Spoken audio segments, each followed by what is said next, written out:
Shout out to USARK and all USARK members. If you don't know what USARK is, don't be ashamed. Just go ahead and click the third link in the description below. See what USARK is all about, okay? You never know when legislations are going to hit your backyard, so that's why it's very important to consider becoming a USARK member today. These numbers really do matter, and they look at it for consideration when it comes to battling legislation. So first and foremost, thank you, Phil Goss. Thank you to anybody out there who partners up and volunteers with USARK organization. Thank you for anyone out there who's a USARK member. And if you can't become a USARK member today, please talk about it on your platforms. Let your neighbors know, let all your pet stores know what USARK is here for, and it's here to fight for our animal rights. Thank you to every USARK member and USARK supporter out there. T-minus 30 seconds.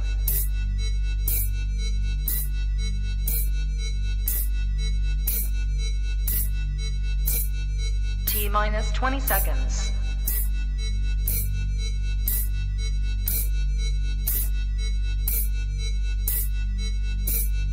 10, 9, 8, 7, 6, 5, 4, 3, 2, 1, 0.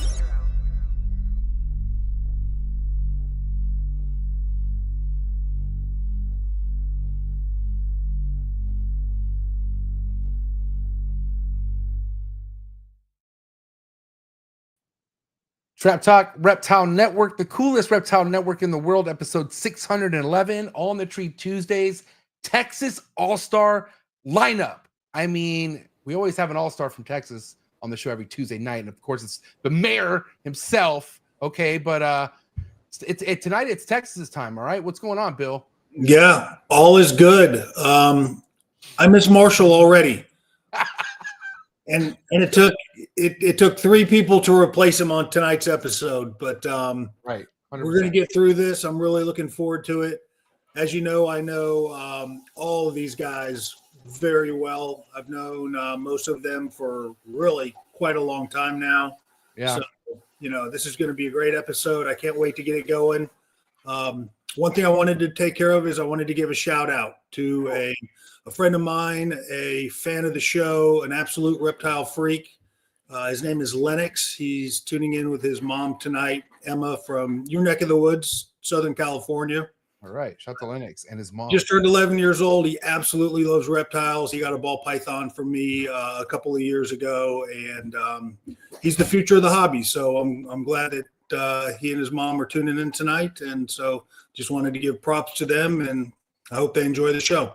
Yeah, prop to Lennox. Looking forward to having you on the show maybe some night. You never know, huh? Time flies, as we all know, Bill. It really goes by quick. I think by the time he's 13, he'll be good to go. Speaking of good to go, what's going on over with your incubator? First and foremost, they still cooking the eggs. Give us an update, Bill. Yeah, just kind of in stasis here. Buddy's clutch, our clutch up in Maryland, is due to hatch this week. So super excited about that. And then I'm about 3 weeks out from my next clutch to hatch here. All the eggs are looking good. So just keeping our fingers crossed and trying to not look in that box, look in that incubator every day. You know how that goes. It just seems like time drags on forever when you got eggs cooking, and certainly is the case. So. And listen, I know how I would feel, so no hard feelings, but you know, going into every Tuesday, we're going to ask you how things are going. Does that kind of bother you, or does that annoy you at all? Because I feel like I'd be like, listen, motherfucker. I don't know. But I'm serious.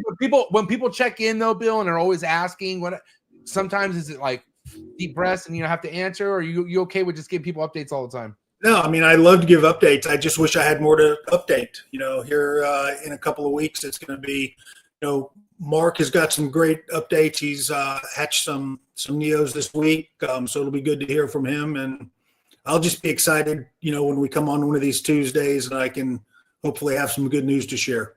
Yeah, well, we know that's around the corner. But listen, guys, in case you don't know, Trap Talk Reptile Network is 7 days a week, Monday through Sunday. Okay, so wherever you listen to any Trap Talk Reptile Network, thank you so much. Spotify, Apple Podcast. You know, wherever you listen to all the audio platforms, thank you so much. Really appreciate the love and support. Tonight's episode is brought to you by Mark Heger over at Texas Chondros. Head over to his Instagram, TX Chondros. see all the amazing other Texas chondro keepers that this guy has been putting on for years, and one of the best in the game for sure. And we're going to be talking a lot with Mark here tonight. But for now, make sure you give him a follow and head over to his website, texaschondros.com. See what he has available and be ready for a great update from Mark tonight because it's about to go down. Also, make sure you check out my other sponsor tonight. That's GS Reptiles, Gary Scavino on YouTube. GS Reptiles, type that in, subscribe, be ready for amazing content, learning from the best doing it in the game. And this is your man right here, who's really going to be showing you some of the rarer species of reptiles that you could keep. And it's really awesome to see how easy it is keeping when it comes to Gary Scavino putting it out on his vlog. So definitely make sure you subscribe to his YouTube channel and definitely make sure you follow him on Instagram as well. GS Reptiles on IG. Thank you so much, Gary. Also, shout out to the #1 PVC enclosure in the reptile company in the reptile industry, and that's Focus Cube Habitats. What you see behind me are all 3x2x2 PVC design enclosures by Focus Cube Habitats. Shout out to Stephen and Ashley, two of the hardest working couples in the game for sure. And also, if you head over to their website, focuscubehabitats.com, you could select from over 30 different style of enclosures. Okay, so listen, thank you so much for all the hard work, Stephen and Ashley, and looking to get even more Focus Cube Habitats stacked up in the trap here. I don't know how much more space I have. I'm running pretty low, but yeah, anyways, listen, last but not least, shout out to Blake Exotic Feeders, #1 quail produced in the United States and can be shipped to your doorstep all the way from Florida, homegrown, no third party. This is a man. He's doing it. Thank you so much, Blake.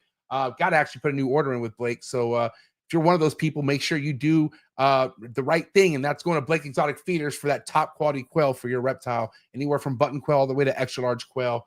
And again, thank you so much, Blake.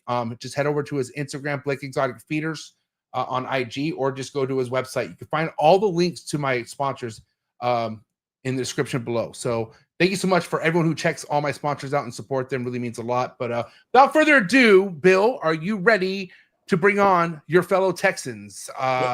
Wait, hold on. Mark, whenever I come flying to town, Mark gives me a hug and says, welcome home. So I'm a Texan tonight too. So You are an honorary Texan. yes, let's bring on the fellow Texans. Are you down or what? Let's bring on the knuckleheads, as I refer to them. I mean, shit, we're all knuckleheads at the end of the day if you're in the chondro game. But guys, do me a favor. Do what you got to do to get your mind right. Do what you got to do to get hydrated for episode 611. The Texas All-Star lineup.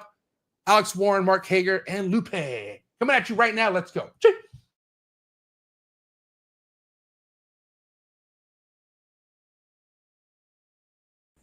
Good. You ready for do more in the future? Trap Talk podcasters? Yes. Man. Only Trap Talk. Exclusive. Yes. Exclusive. Oh. So stop calling us. Rub the spot, get the club to pop. When I come up with the crop, God love it or not. I'm hot from the hop to the rub the spot, get the club to pop. When I come up with the rub the spot, get the club to pop. When I come up with the rub the spot, get the club to pop. When I come up with the rub the spot, get the club to pop. When I come up with everybody, we do it. Everybody, we do it.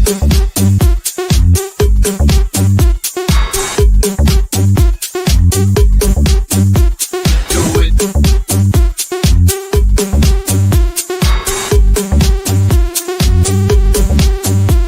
Do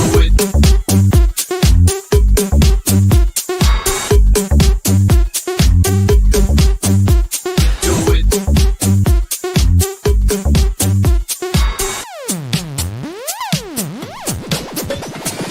Rub the spot, get the club to pop. When I come up with the rub the spot, get the club to pop. When I come up with the rub the spot, get the club to pop. When I come up with the rub the spot, get the club to pop. When I come up. And we are live, episode 611 with Mark Heger, Alex Warren, and the real Mexican OT. Lupe, what is up, player? What's going on, man? That's the hat, man. Did you get done killing some ducks before you put the hat on, or I just figured I'd rep Texas. what? What a Yeah, hat. dude, he just rounded up all the cattle. How y'all doing tonight? Lupe's very Texan, okay? Like, this guy goes hunting, and I mean, I know all you guys love guns. I don't know, Alex, do you like guns? Alex likes guns. Oh yeah. Yeah, you Yeah. guys Okay, Do yeah. you hunt, Alex, or you just like to shoot guns? I've never been hunting, but I mean, my dad has a ton of guns, and I've kind of inherited a few of those. So Nice. Wait, we didn't hear what Mark has to say about guns. Mark, do you like guns? I like shooting guns. Yeah. Okay, that's how I am. Keeping them scares me. But anyways, and we all know Bill. He's in goddamn tournaments and doesn't fuck around with shotguns, for sure. I shot today, as a matter of fact, and yesterday, and Saturday. In a tournament? I shot in a tournament on Saturday. Yeah. Nice. Okay. Nice. How'd you do? Yeah. I did good. I took second place on both courses. So Nice. Dang, nice. yeah. Any money involved or just medals? Yeah, there's money involved. Not a whole lot, but yeah, there's some money. Yeah. Hell yes. Well, listen, fellas, thanks for being here. It's an honor to have all my fellow Texans on this one podcast. You guys all have a lot going on, obviously, so I thought it'd be cool to bring you guys on. Let's get caught up with what's happening with you guys currently. Obviously, Lupe is coming from a crazy year last year, and I've seen some of the babies that he's been holding back, and not only holding back Lupe, but one thing I definitely want to give you flowers to is you let go some of those babies. And I get updates. I see them, and they're fucking doing great, man. And they're not only your holdbacks thriving for you, but even the animals that you let go to people are on that same level. So kudos to you on that achievement. Thanks, man. Appreciate it. And go ahead, He's Bill. following in my footsteps. Yeah, I'm trying, man. And so you've been weighing your holdbacks, correct? I mean, I know you're pretty active in the Patreon as far as letting us know how big your neos are, and I'm just curious, like, what you're experiencing as far as the growth goes. They're growing pretty good. Well, obviously they got that GG gene, well, 2 clutches have that gene in them, so they're pretty big. But they're about 10 months now. I mean, and most of them I would say are about 120 plus, anywhere between 120 to 140. What are they eating? Yeah, what are they eating? Small rats. I mean, small mice. Sorry, small mice. Yeah, small mice. Yeah. Hey, Lupe, did you have any trouble establishing them as, like any prolapses with your clutches? Never had any prolapses. I did have some that were runners and whatnot that I had to assist, but they got on eventually. Nice.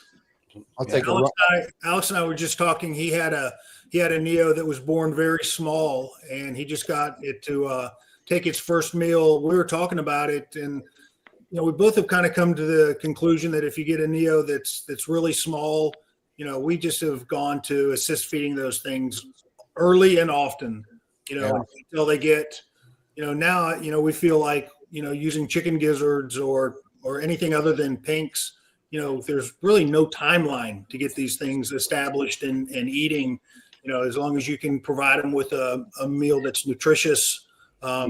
Actually will put size on them instead of going the opposite way, where every week they're not catching up, they're not gaining weight. With the chicken gizzards, if you assist feed them every 5 days, they're going to put size on, and then, hopefully that feeding response will kick in. Yeah, I followed your method with the chicken gizzard. It worked really good. I mean, it kept their weight going along with the ones that were already eaten, so. Is that what you did? Is that what you assist fed chicken gizzard? I started with chicken gizzard with the ones that didn't want to eat on their own. Yeah, nice. Yeah. Yeah. What about you, Mark? Have you ever had any like stragglers that maybe just took a lot longer than the others that get established and just stayed on the smaller end? I've recently went to a buddy's collection and showed me he had one of his most like stubborn eaters, even as an adult, just look a lot smaller than the rest of the collection. So have you had any of that experience with your own production, Mark? Yeah, I just sent them to you. I think not small though. What the hell? So that okay? Yeah, I guess you're right. But that thing wasn't. Here's the thing: that thing wasn't too tiny when you sent it to me. It was small, but it wasn't like malnourished, tiny. No. Like, you must have really assisted fed the living shit out of it to keep it looking like how it did. You know what I mean? Yeah, and I really wasn't assist feeding it a ton. It was just being a pain to get to eat. And much like you found out, it just didn't want to eat the stuff that I was giving it. So it just kind of was what it was. But yeah, I've had my fair share of Neos that didn't want to eat. And even this, you know, I feel like I've reached a point in my I don't want to say chondro career, I'll say my breeding experience maybe, where I'm starting to just I want to question some of the stuff that we do and just see like why do we do it, and you know, it is there another option or something. And so this last year in 2024, I had a clutch, and there was one Neo that I was like, okay, that's obviously a holdback. I'm definitely going to hold this one back. And what I wanted to see is if it doesn't take on the first meal, I'm just going to assist feed it like from the get go. Yeah. And Don't just waste time. and just see what happens. Yeah. And it was awful. Oh. So I don't think I'll do it again, but what was so bad about it? dude, Yeah. it just took forever. Like I had to assist feed it for, you know, months. Yeah. And then it finally turned on. Now, would it have done that if, you know, if I didn't try to assist feed it first? I don't know, but I feel like I'm kind of in that mindset of like, okay, I've gotten enough experience under my belt, and now I have enough babies to play with each year to where, you know, we can start experimenting and challenging some of the things that everyone says, like, oh, you got to do this, and I'm like, well, who says who? Like, let's try something different or see what works. I mean, and we all know, even from Bill, even telling us how he changes things, you know, in his, even where he's at in his career, that there, you have to learn how to adapt and figure out if something's not working. Fuck the norm, like figure that shit out and go with your own gut instinct. And if you have to make changes, make the changes, because there's definitely like the whole multiple ways to skin a cat or whatever. Like, oh my God, that couldn't be further than the truth when it comes to like how things could work for some people and not work for other people and whatever. But I mean, there's no one secret recipe. It's pretty fucking nuts how much thinking goes into everything that we do. And I agree with Mark. Like there's something shouldn't just kind of be overlooked, you know, especially I think I was talking to either you, Alex, or somebody recently about like, you know, okay, we get 20 eggs and we should be okay with hatching out 9 or 8. No, fuck that. Like that's kind of a normal mentality with chondros. And I think we could definitely up that ratio big time with what could be done. I was talking to, I think, what's his name? Or it might have been with you, Alex, but also with Saltzman about that. But yeah, I don't know. What do you have to say on that, Bill? Well, you know, as Mark was saying that, I was thinking, you know, we've seen people that have gone the exact opposite of that. We've seen people that like, let's just see how long this thing will go, you know, without assist feeding it, you know, and start to lose size or, you know, not look good.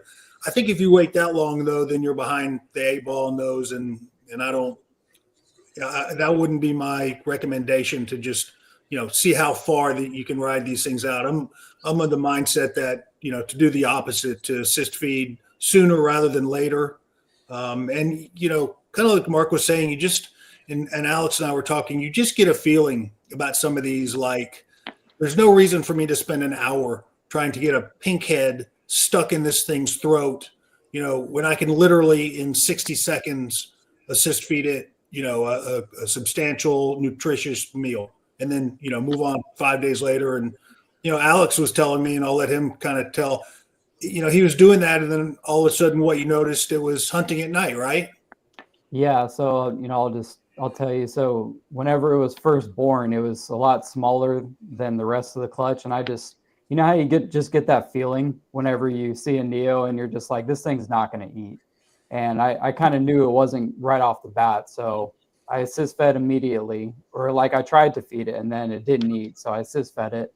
And then I pretty much just said, you know, I'm not even going to attempt for 2 months or something like that. And I assist fed it every 5 days for 2 months, until one night I came in here and I noticed it was hunting at night.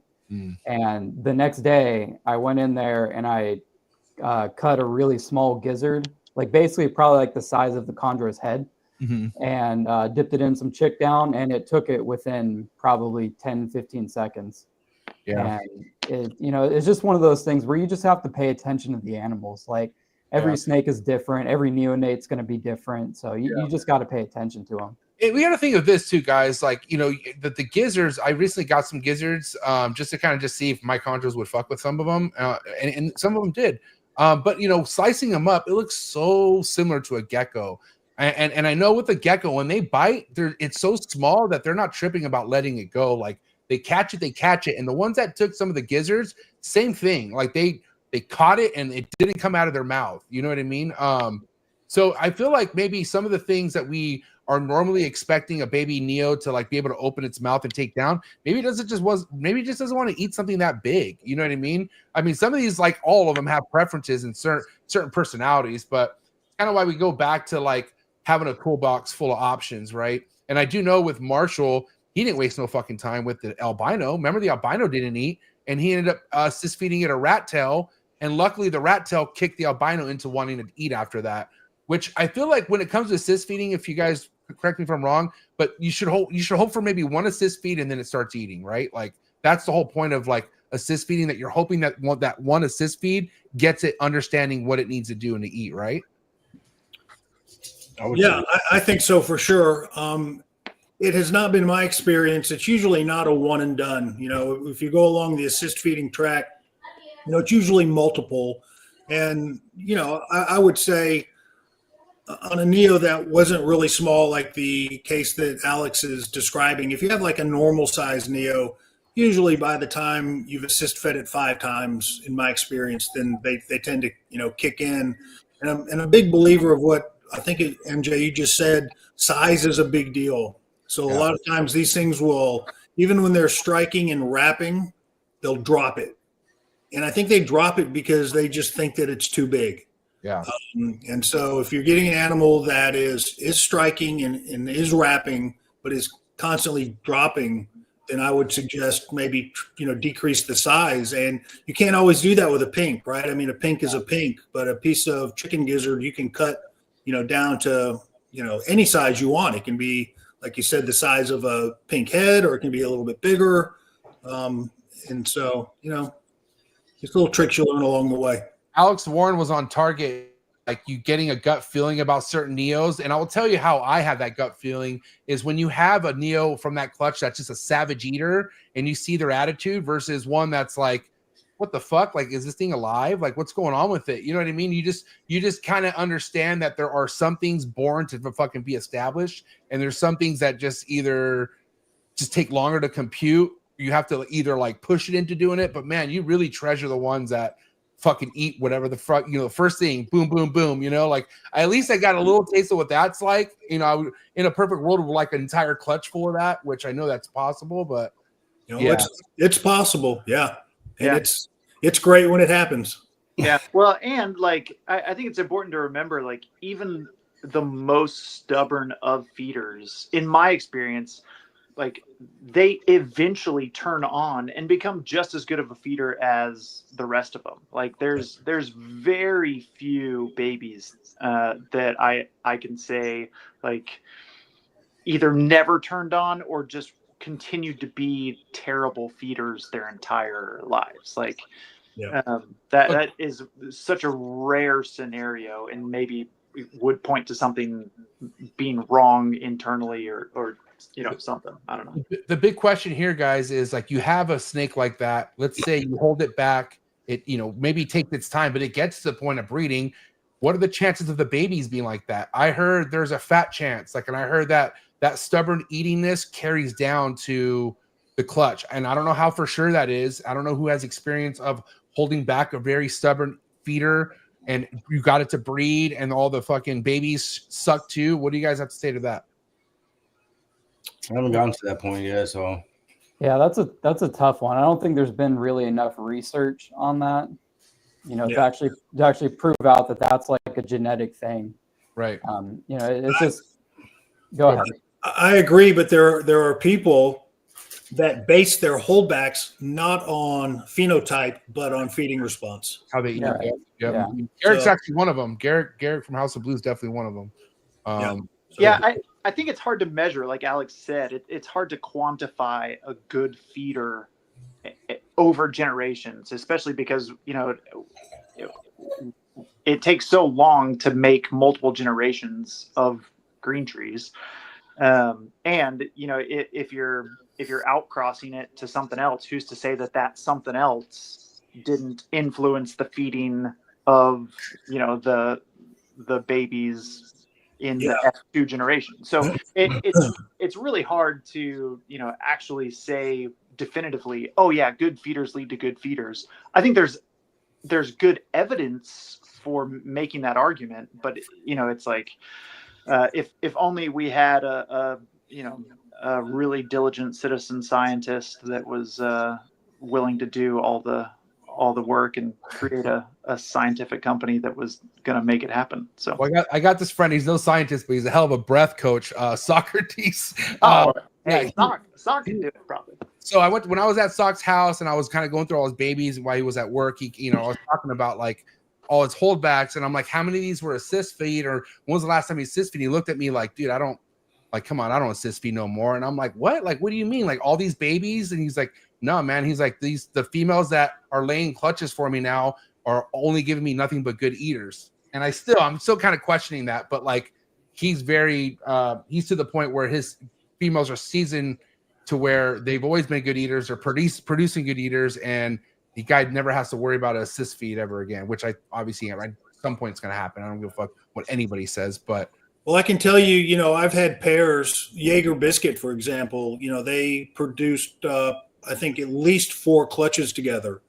And I've had some of the babies in the clutches do great. And then I've had some others, from the, following years that the clutches have not been that easy to establish. They just seem to be different all over the place. So I don't know. It's an interesting question, interesting topic. But I'm kind of like Mark. I think it would just take so long, then you have to have 2 adults that were poor feeders, right? As babies. And then you breed those together and, maybe that would give you a real indication of if that's something that, is passed along through generations. But I don't have a sense for that, to be honest. You know what you call this, Bill? Anecdotal. Anecdotal. My man. You know what I mean? Shit. A year ago, I couldn't even pronounce that. You still can't pronounce vermiculite. Fuck you, dude. That wasn't cool, man. That wasn't cool. Look how Marshall's not here. Jesus. No. Okay. Yeah. So I want to ask you something, Mark. Overall, like you have. Let's update with what's happening currently in your collection. Okay. I know you just had a clutch pip, right? And you just recently had a clutch land. So let's get to the clutch that's just pipping. How many eggs in the incubator that were cooking, and how many are hatched out? Let's get to that. Yeah. So this year's been off to a good start. I made 4 pairings this year, and it looks like, well, so far 2 of them have gone, and it looks like a third might. I'm still waiting on that. Nice. But I had a calico male that I actually produced this calico male back in 2020. And this is his first year to try and breed. And so I paired him with a Lyra female that I'd paired a couple years ago. Bill has a half sib to this clutch from that Lyra female. MJU, that yellow Neo that you have is from the Lyra female. And she has some weird black things coming, like subtly, but I see a little bit of black speckling coming in on that neonate. Yeah. So I knew I wanted to repair that female with another calico male, and so I did it, and like clockwork, she went off food, she ovulated, she laid she's a big girl, and she laid a big clutch. I think there was 22 eggs this time. The first time there was 23 eggs, and I think this time there was 22. All the infuriating thing is it was like a week before she laid, I had my incubator started up and it crapped out on me, and and like just stopped turning on. So it was a sea serpents incubator that I've had for years. It's been flawless for me. I have nothing bad to say about sea serpents, but I run a wet incubator, and I think just the moisture in there, like, Wait, pause. What do you mean you run a wet incubator? What does that even mean? Like it's very humid in there? Yeah. So I put pans of water in the bottom of the actual incubator to make like all the air in the incubator humid. Okay, got you. So even like in the incubator, but outside of my egg box, the humidity is 99%. It's not your ambient humidity in the incubator is not dripping. It's not dropping like water. It's not like wet in there, is it? It's not. It's 99%. Like it's dripping water, like it drops on the outside. Like you could see like condensation dropping from the inside and whatnot. There's condensation on the door. Yeah. Interesting. I can tell you from personal experience, there's no doubt that running an incubator with high humidity is hard on the heat tape. Yeah. And I experienced that a couple of years ago, and that's when I went to redundant heat tape. So in other words, I have two sets of heat tape in my incubator. And if one of them craps out, all I have to do is unplug it and plug in the other set of heat tape that's already in the incubator. So that's helped me. And then also the fact that, now I have two incubators. I have, a main incubator and a backup incubator. I think those are the things that, you have to think about when you're hatching. It doesn't matter if it's one clutch or 10 clutches, you always have to prepare for plan B and plan C. Yeah. And if your incubator heat goes out halfway through incubation, you better have a backup plan. Yeah. Yeah, you better have something lined up. So thankfully, I didn't have the clutch in there yet. It was about a week before, and my incubator just stopped turning on. But I already had a Coke cooler, a Coke fridge or something, whatever you'd call it, very similar to what Bill has, that I had planned on making into an incubator. I just didn't want to be in a rush to do it. And so had to rush to make it happen. Thankfully, it worked out, and I got stable temps for that week, and it was good. So I put in 22 eggs. They all went the distance. They went to like day 53. I cook a little lower, so they go a little longer. They all and they started to pip, and I had 16 pip on their own. The rest I pipped myself, and just had I think I had six dead in egg, fully formed, like not tangled, not messed up, not anything, just didn't come out. And I don't know what to attribute that to. It's frustrating. It is frustrating. But it just kind of we can say that you chalk it up to the game, or whatever. There's a reason, surely. I just don't know what it is.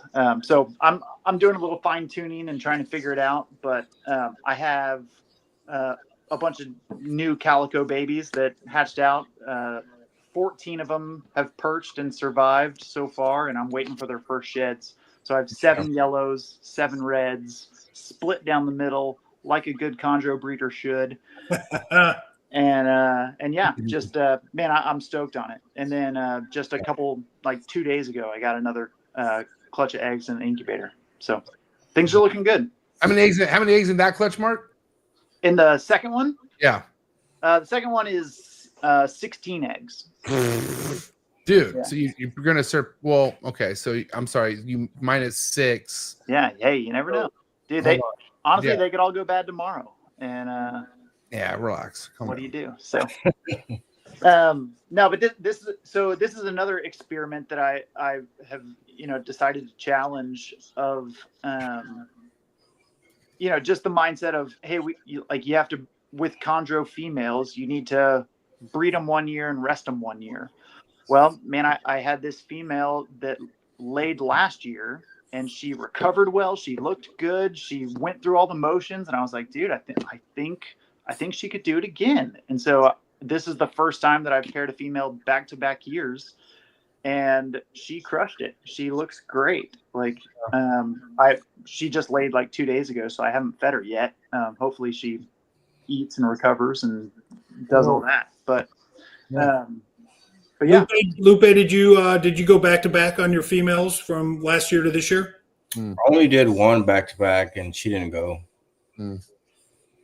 Yeah, and Bill, obviously, Biscuit is she four-peated for you, right? What, four in a row or three in a row? She did 3 out of 4 years. It was Wow. her best streak. And she has a break this year, right? Yeah. Right. Yeah. So it's that kind of mindset of just like, man, people say these things, but what are they based on? You know, should we make sure that, you know, we're not just like listening to what everyone said all the time? And, you know, obviously some of it is based in experience and wisdom that we should listen to. But some of it, it's like, man, I think we can challenge places of it, or maybe do challenge at times. I think the challenge is getting to the challenge. Well, and that's true too. Yeah, You know, there's so many freaking goddamn like uphill like check marks that you make till you can really get to the top where, you know, you're screaming fucking I have something for sale. You know what I mean? It's quite think about it to even have the opportunity to breed a female back-to-back years. Yeah. That's 5 years minimum. Yeah. You know, if she breeds at 4 and then you know, and I had a female that I've done that to this year. She bred at 4 and I repeated the pairing and everything looks great. She's she's already had her post-ovulation shed. She's doing everything right. But that was a girl that was bred when she was 4 and then bred again when she was 5. So, you know, again, that just takes a long time to get there. Yeah. Yeah. And even if you try and breed a female back to back, there's no promise that she'll go. Like Lupe was saying, he tried and she didn't do it. Yeah. Now, let me ask you guys this. You know, me and Bill talked earlier today because I was in my room.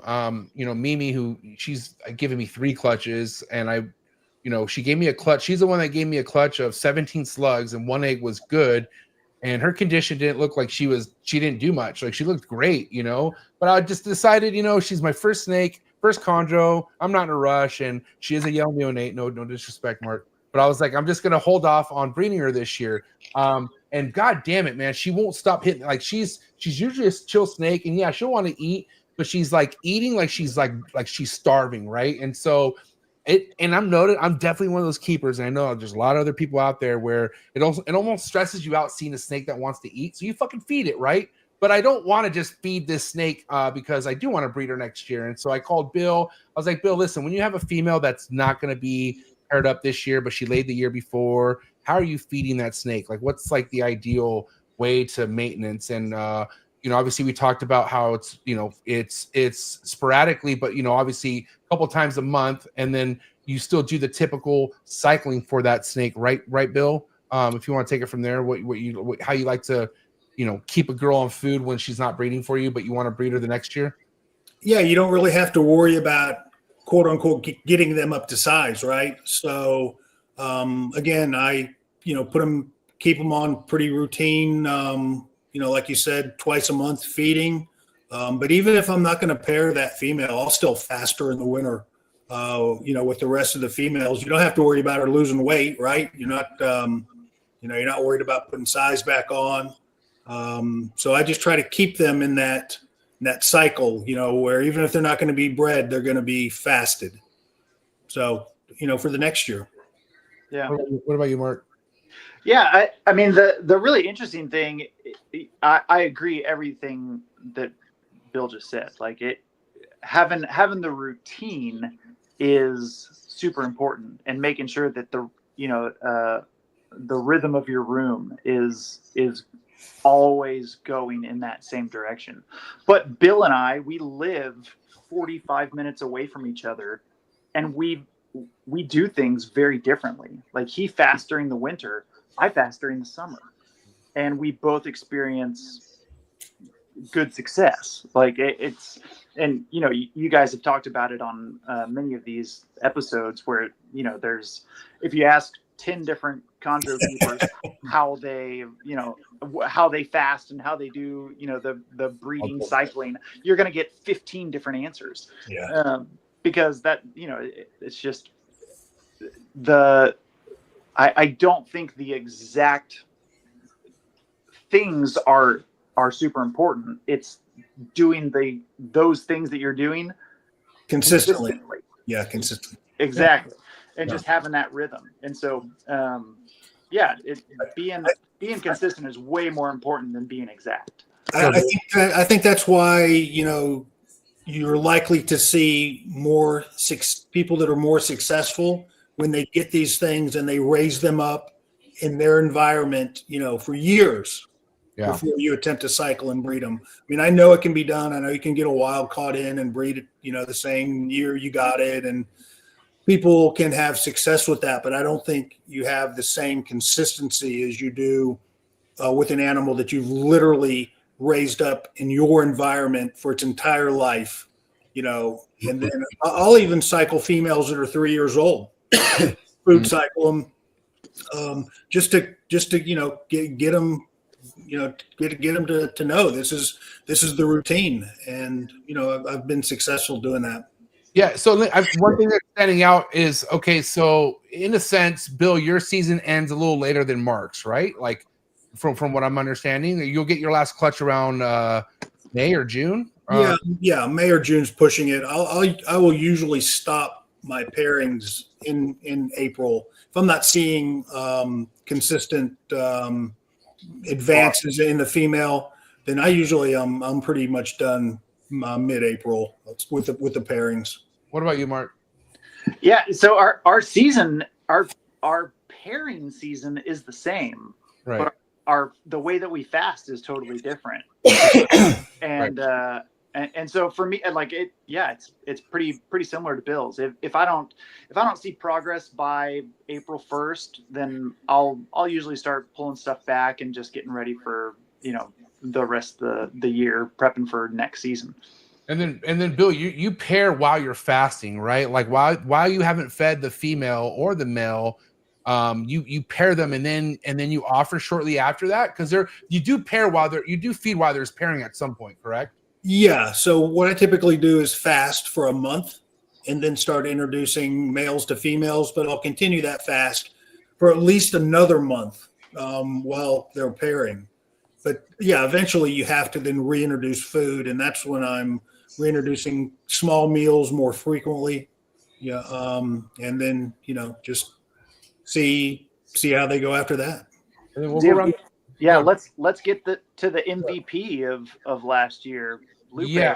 How did you do everything? Yeah, let's talk about your cycling, Lupe. I did the same thing, kind of like Bill. I just gave it a month off before I started introducing. And then once I started introducing, I did start feeding small males, though. I didn't give them an extra month off before I started feeding. I started introducing males as I introduced the snakes together.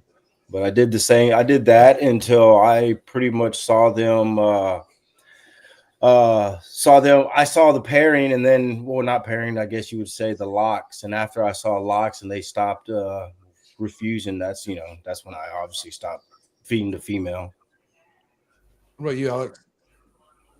I just slow down in the winter a lot. Like I'll probably give them like a month off, and then like during the summer I feed them every 2 weeks or so, and in the winter I might feed them like every 3 to 4 weeks. And yeah, I did the fast summertime. Yeah, that's males and females, and I'll start doing that at around 3 years old. So even the sub-adults get the same thing, because I just want them all to adapt to that. What'd you say about the summer, Lupe? I did the fasting more in the summer because I introduced kind of early October or so. So I do, quick fast in the summer more. And Mark, your fasting starts when? Yeah, I fast in the summer. I fast from July 4th until Labor Day. Damn, no 4th of July hot dogs? That sucks. No, cut them off, dude.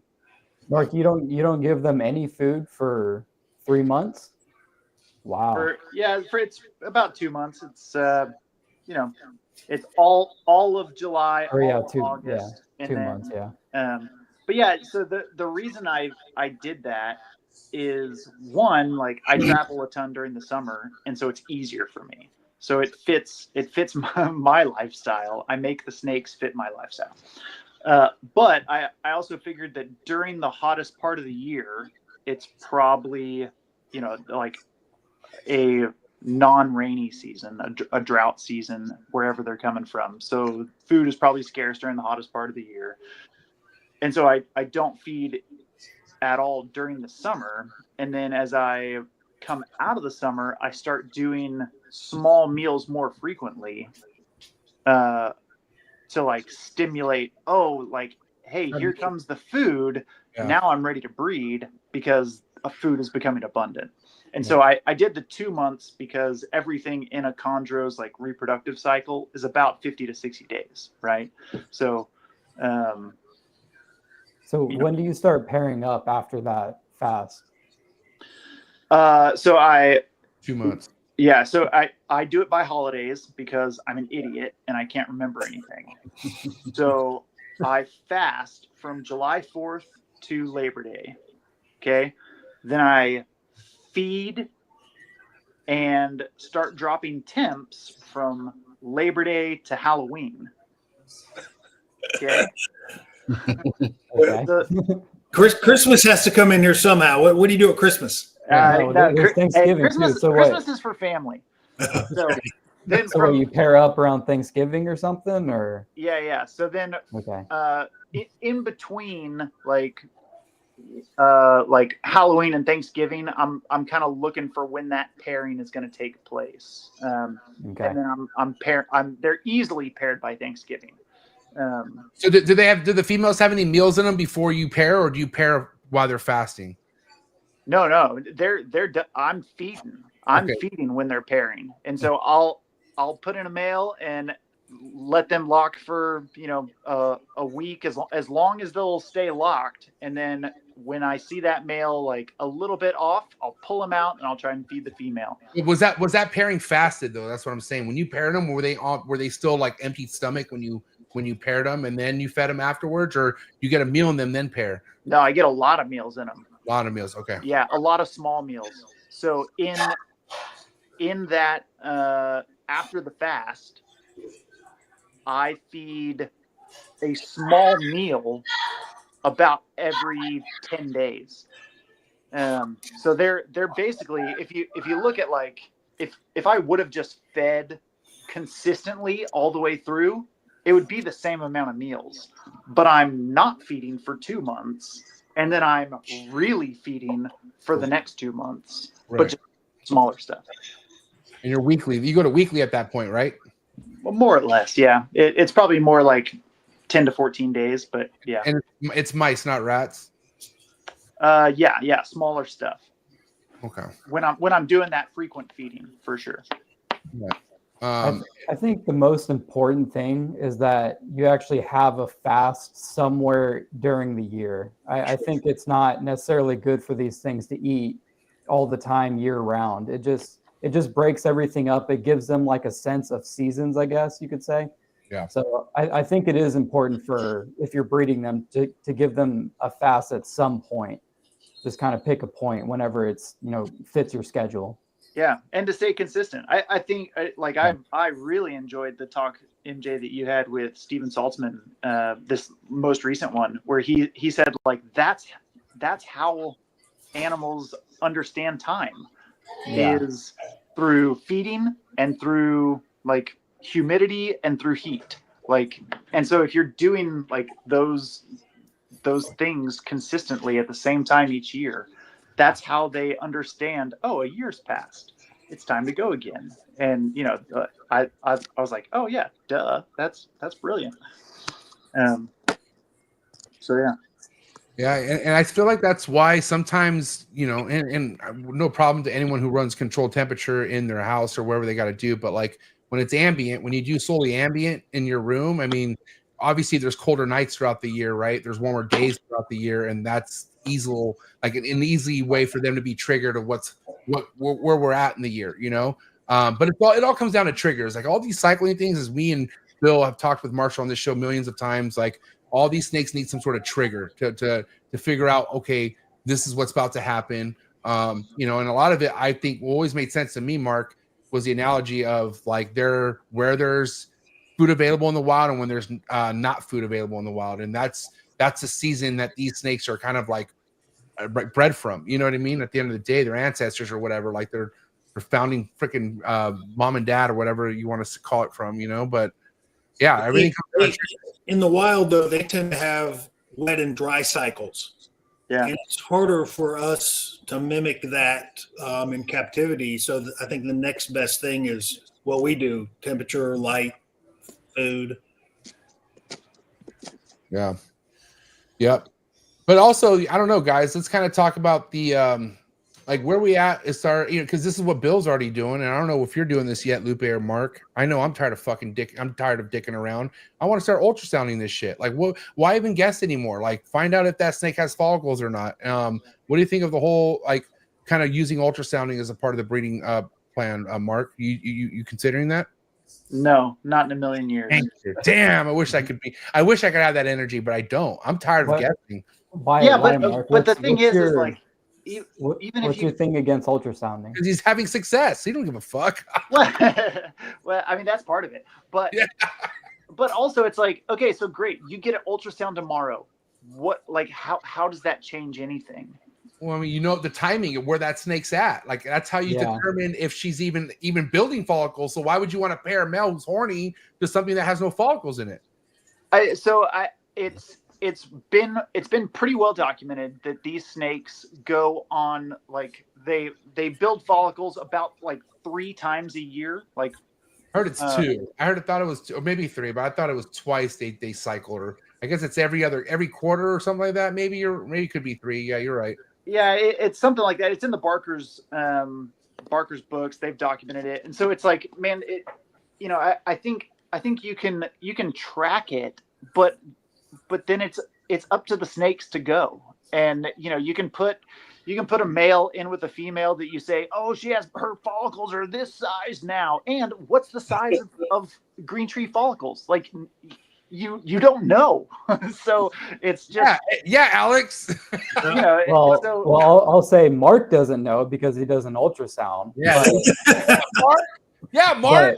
But me and Bill have a pretty good idea of where the snake's at based on the size of her follicles. Oh, it's going down right now. Yeah, and it's really easy for in May, like we ultrasound a female in let's say late April, and she has tiny or no follicles.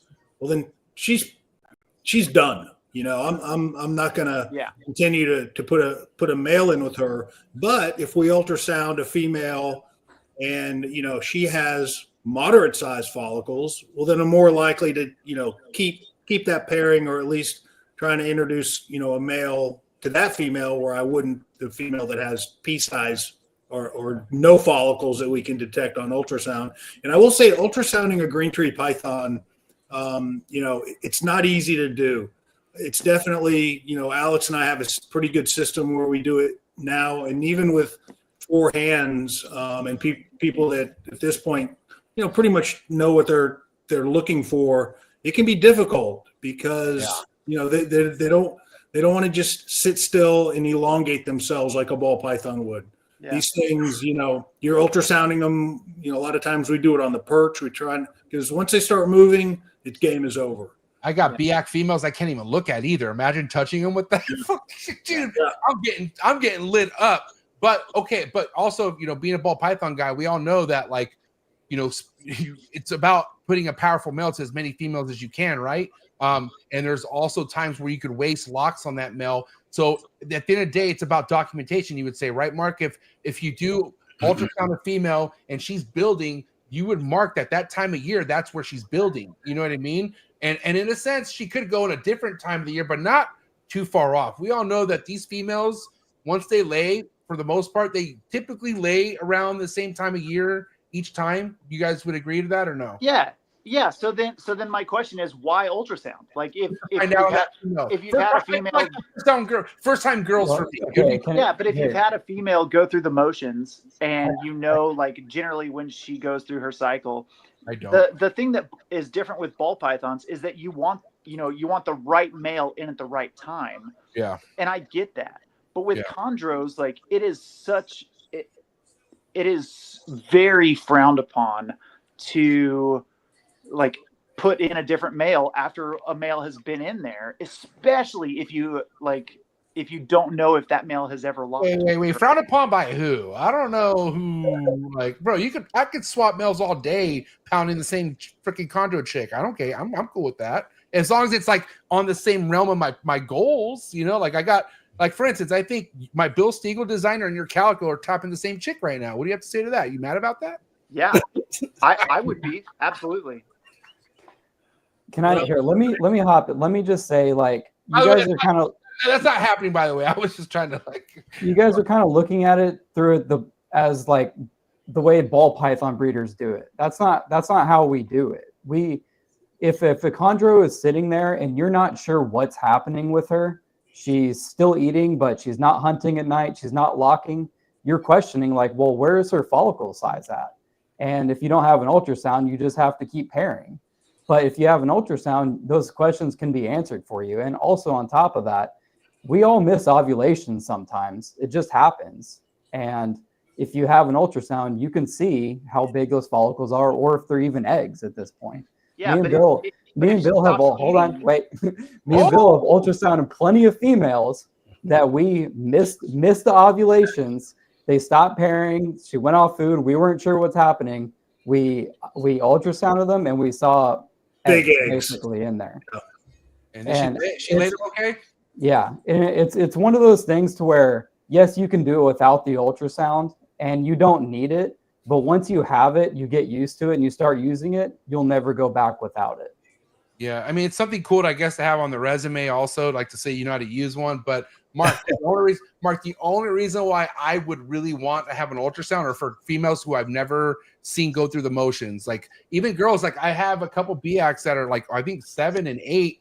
And I maybe paired them the last couple of years. And I just haven't gotten any clutches from them. You know what I mean? Which that's the only reason for me. But also, like, once I get that female to go, I don't really see the purpose of ultrasounding unless the next year she isn't going for me and the year before that or something. And then I guess it's always good to have an idea. I think at the end of the day, it doesn't hurt to have an ultrasound, Mark. Yeah. And hear me, I'm glad that Bill and Alex are doing it. I think it's valuable information. You don't sound like it. Hey guys, how often are y'all ultrasounding a female to know whether, you know, she's building and how far along she is? Yeah, I'd say we ultrasound once a month routinely during the breeding season. Wouldn't you say, Alex? Yeah, it's more about like different actions that they're doing. If they're still locking, you know, and she's eating a lot, there's no real reason to ultrasound her. But you know, it's when she starts doing other stuff is when we really start to ultrasound because we want to know what's going on. Yeah, but wouldn't you say that then the ultrasound is mostly just like giving you guys peace of mind? Like it's not really changing the protocol. What's wrong? It kind of does because you can now either put that male with something else or you can continue to pair. Or you can, if you have a killer male, you can choose. Like if a female has massive follicles, obviously you're going to put that male in with her rather than the female that has tiny follicles. I don't know about you guys. As a fellow chondro keeper, I would pay a lot of money for peace of mind. Okay.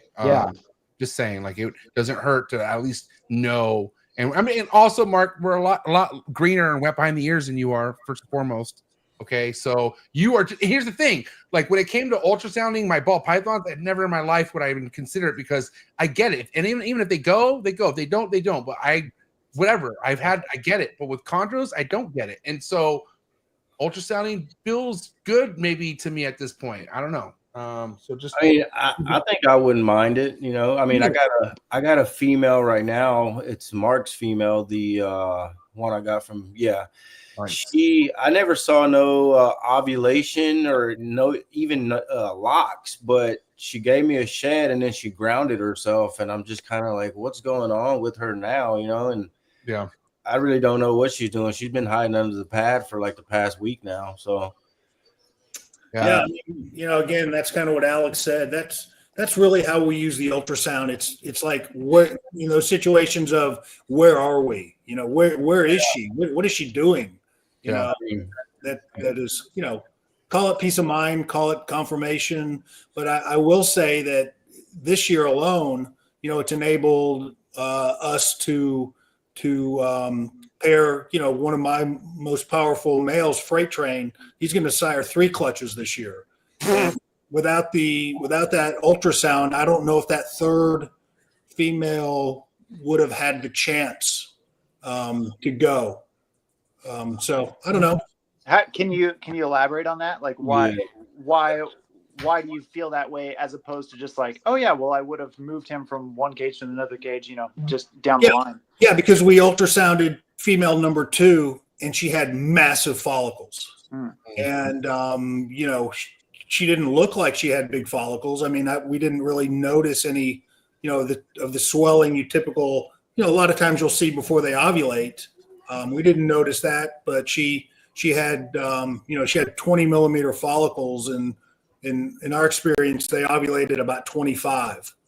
And so, once she hit 20, I know she's going to ovulate. Yeah. It's just a matter of, is it a week from now? Is it a month from now? So. And had she been with a male before that? Oh yeah. She'd been breeding freight train.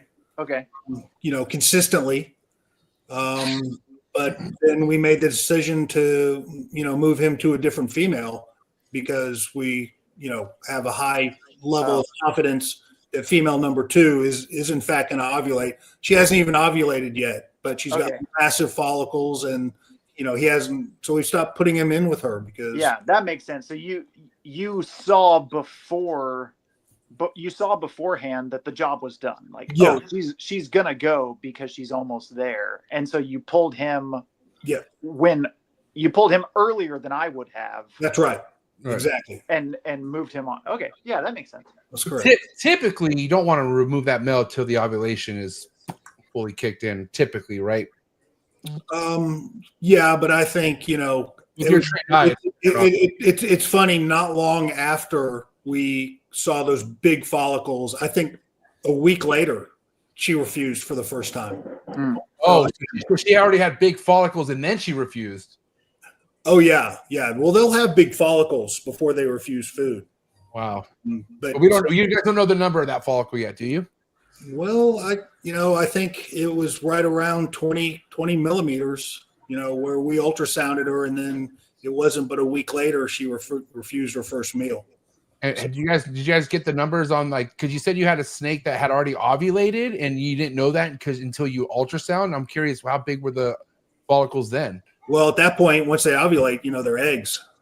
So is that the normal, like 40 something, or like where does it go from there? I'm curious. Yeah, they were big. I mean, and also the color is different between eggs and follicles. Yeah, the difference between a big follicle and a shelled egg looks remarkably different on ultrasound. Okay. That's cool. I'm glad y'all are doing it. I mean, listen, it's not, it is not trust me, it's not the end all, or, every single one of my females would be gravid. But I do think it enables you to take a couple of shortcuts. Yeah. Well, and just historically, we haven't had like serious chondro breeders invest in ultrasound machines and do it regularly. And so we don't know definitively at what millimeter they go through each stage of their progression, and so it's super valuable information. But it's just up to this point, it's kind of been a little anecdotal. So yeah. Well, even Rico was ultrasounding female chondro 20 years ago. Yeah. So there is some data out there. There is some information. I just don't think it's not as paramount as like if we get back to breeding ball pythons, because you have a male you're trying to breed with 6 females. It's a lot different when you just have a male with 1 female or a male with 2 females, and then really stretching it, to get a male to successfully impregnate 3 females. And I've talked to Patrick's. He's had a male, I think, go up to 4 or 5 different females in a season. Sure. So, it can be done, and any shortcuts or any tricks or any, just kind of peeking behind the curtain, I think helps us a little bit. Yeah, I think having that timing down is crucial. I know with my males, man, they'll go on a run of just locking, and all of a sudden, they're over it. And it doesn't matter what's happening, what you put them with, they just don't want nothing to do with it. Patrick told me he's also had seasonal male breeders that do the same thing. So it's either he just has the numbers, which I'm sure he does. I know Patrick has a shit ton of chondros over there. And yeah, just I guess knowing your animals, you know. If I talk to Patrick, he's gonna outdo his year last year, and he hit 7 clutches last year. So shout out to Patrick, doing big things. He's an all-star. Yeah, he's really killing it. But yeah, I mean, and I don't know, Bill. Like, I feel like, man, like, I feel like every goddamn ovulation you post, it's like, oh, look at that fucking pairing. I feel like a lot of the males you want to get the job done are getting the job done for you. Like, has there been? This year seemed to be like the opposite. Like every year, you know, it's like your best males and your best females, you know, they don't go or they slug out but this year we've just been super fortunate where our high end stuff, you know, really every single one of my high end pairings has gone this year. One after another, bro. Like it's like I almost squint my eyes. Like what? Like did he just? What the? It's just listen. We got a long way to go. You know. You know we got a long way to go, but kind of like Mark's season, so far so good. Yeah, that's why Alex is not even smiling right now. The guy's so serious. Alex he's ready for war with these baby chondros. He's going AD on us, dude. Fucking bring it on, bro. Jesus Christ. How many clutches have you had so far, Bill? Well, I've had 4 here, 1 up at Buddy's, a girl that's had her post-ovulation shed, and then the other one that's just right on the verge of ovulating, and then a couple more still pairing, moving in the right direction. So yeah, that's awesome.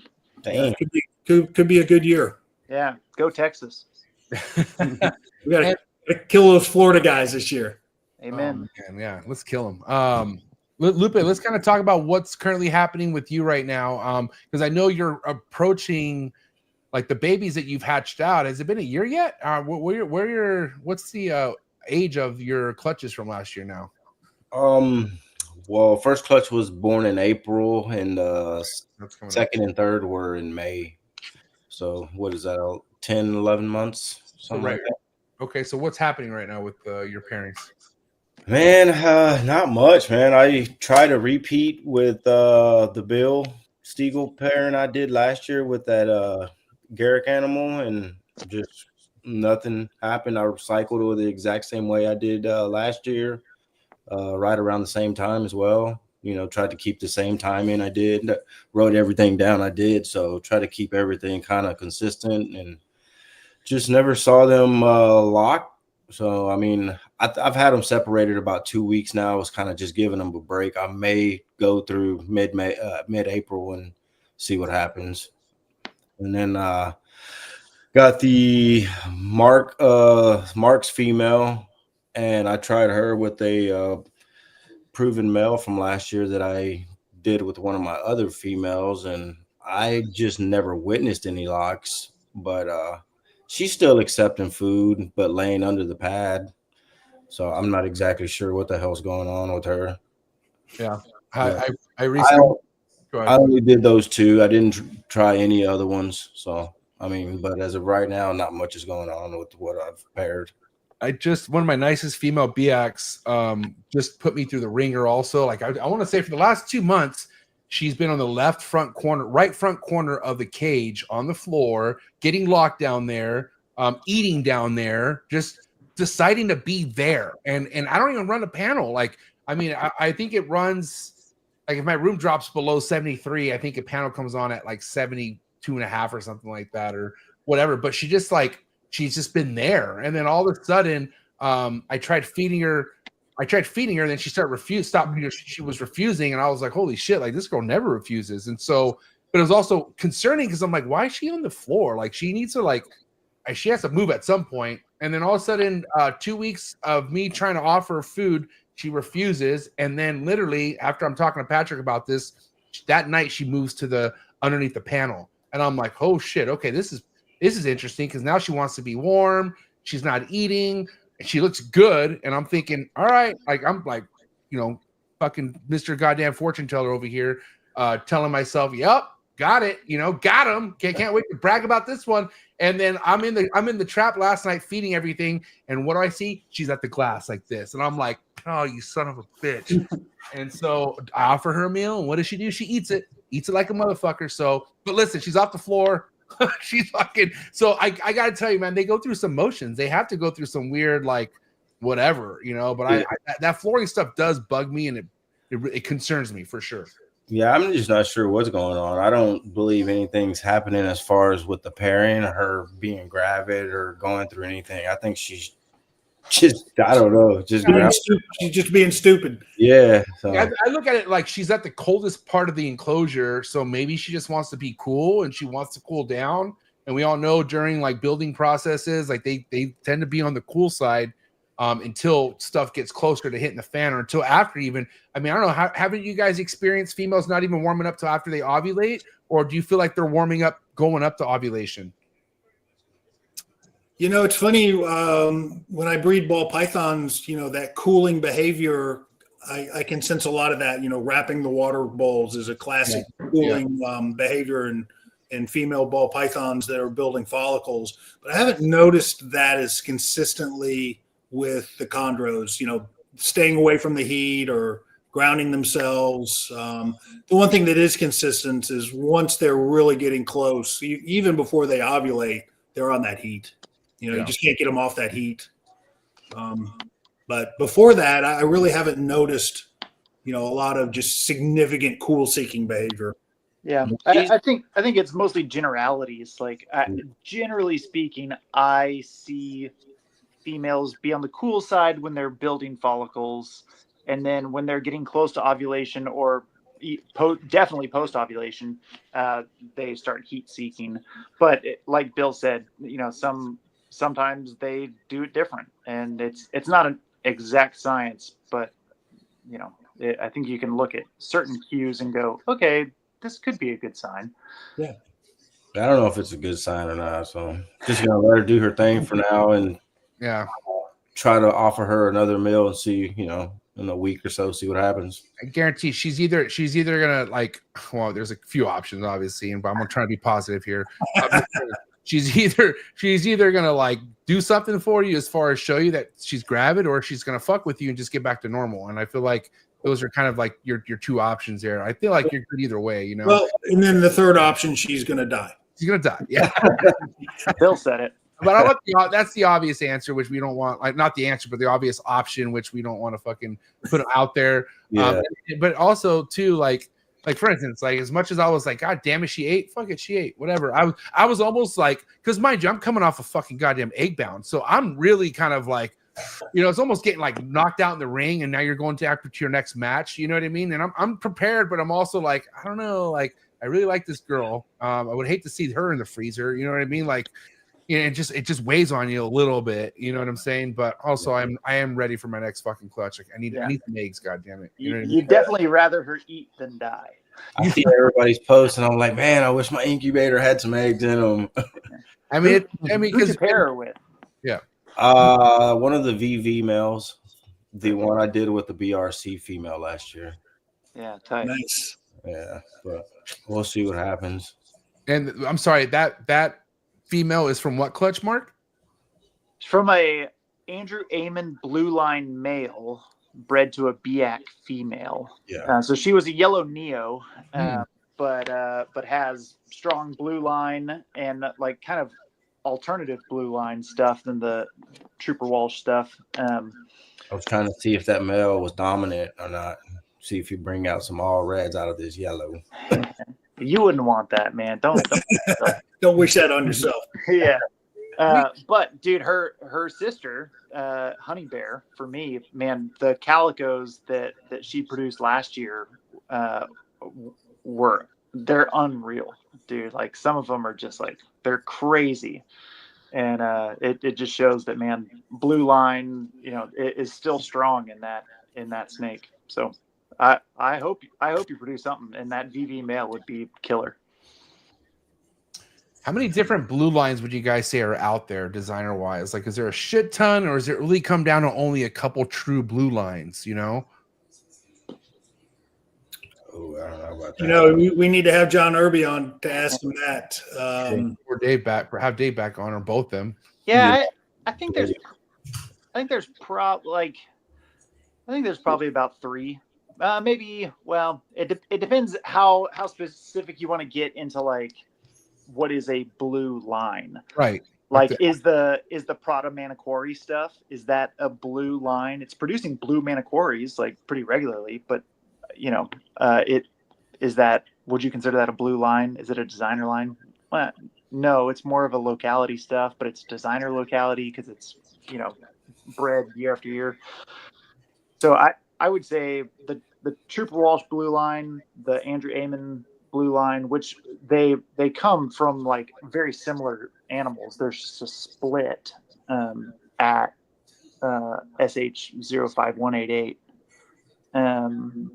And then like the stuff that Garrick's working with. Bradley stuff.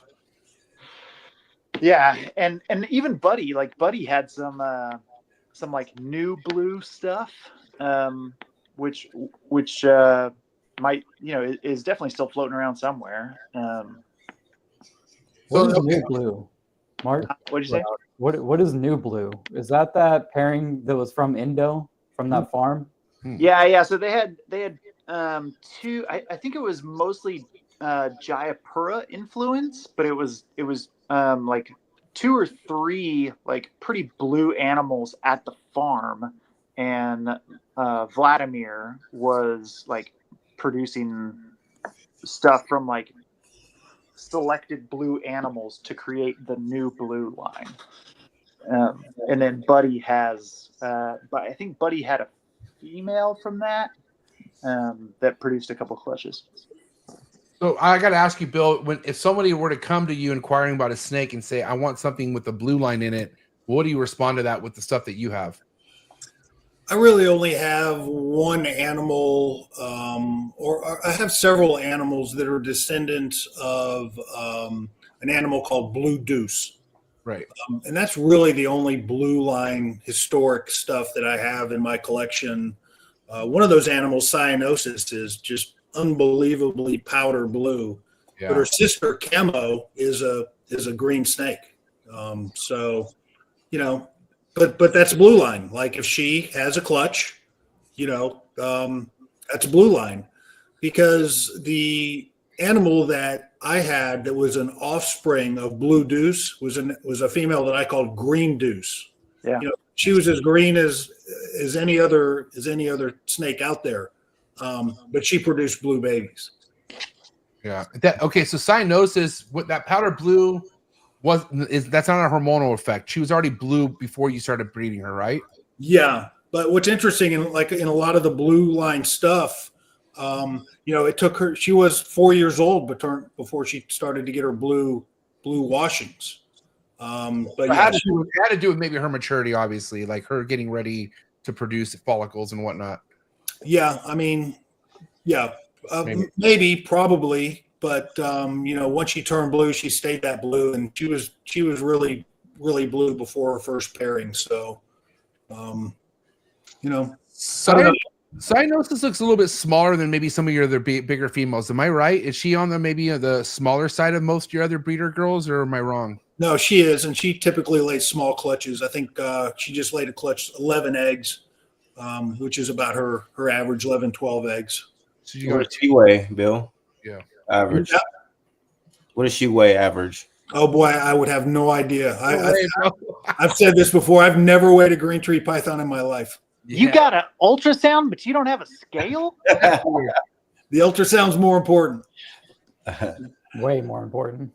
But yeah, I mean, it's important, but I also kind of am interested about the growth of some of these chondros. I'm not opposed to weighing. I think it would be interesting, like if you kind of want to geek out on your own production on how quick they're growing, especially if you have a line of like big savage growers, like I think you would track that. But at the end of the day, an ultrasound, that's for that peace of mind.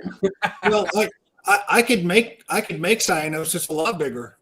If I wanted to, I could make her 300 grams or 400 grams bigger than she is now. Well, and only because it's in her heritage, like it's in her blood, or because I've had smaller females that no matter what you feed them, Bill, they don't get big. They're just they're little small shits. Yeah. Well, I could get her obese. You can get any of these things obese. Yeah. You just have to over time discover and learn what a good body structure is for a particular animal. Because I'm even noticing with the emeralds, man. Like you got like I've had some emeralds where I'm scratching my head, like, are you sure you're a female? Because like you grow a lot slower. Like you're eating the exact same amounts, you're doing everything the other like siblings doing, but you're not like nowhere nearly growing as bigger. And I'm just wondering, does that just lay down to everything comes in different shapes and different sizes? Like, you know, it's okay if your female is not as big as some of your other producing females, because not everything's meant to be as big, you know. Mark is produced from a tiny female, but she was age appropriate. Yeah. Well, mine died. 6 years old and under 500 grams. Shit. That's crazy. How many eggs? 7. Wow. There you go. She's still around? No. I'm not allowed. That's not bred and dead. Yeah. Yeah. Did she die after that clutch, or when she passed away? Yeah, she died after the clutch. She didn't recover. Oh, see, I don't want to see. I don't want to breed small fucking females ever again. I don't know. Okay, let me ask you. Did she got all the eggs out fine? She just didn't recover good? Like she didn't eat, or what happened to her? Yeah. She just didn't start eating afterwards. And her daughter is about the same size. Her daughter's a little bit bigger, but she laid 6 or 7 eggs last year and recovered and is looking great. Like, good. She's probably bigger than she was before she laid now. Well, that's a happy story. Yeah. As long as you have the daughter to continue the legacy on that poor thing.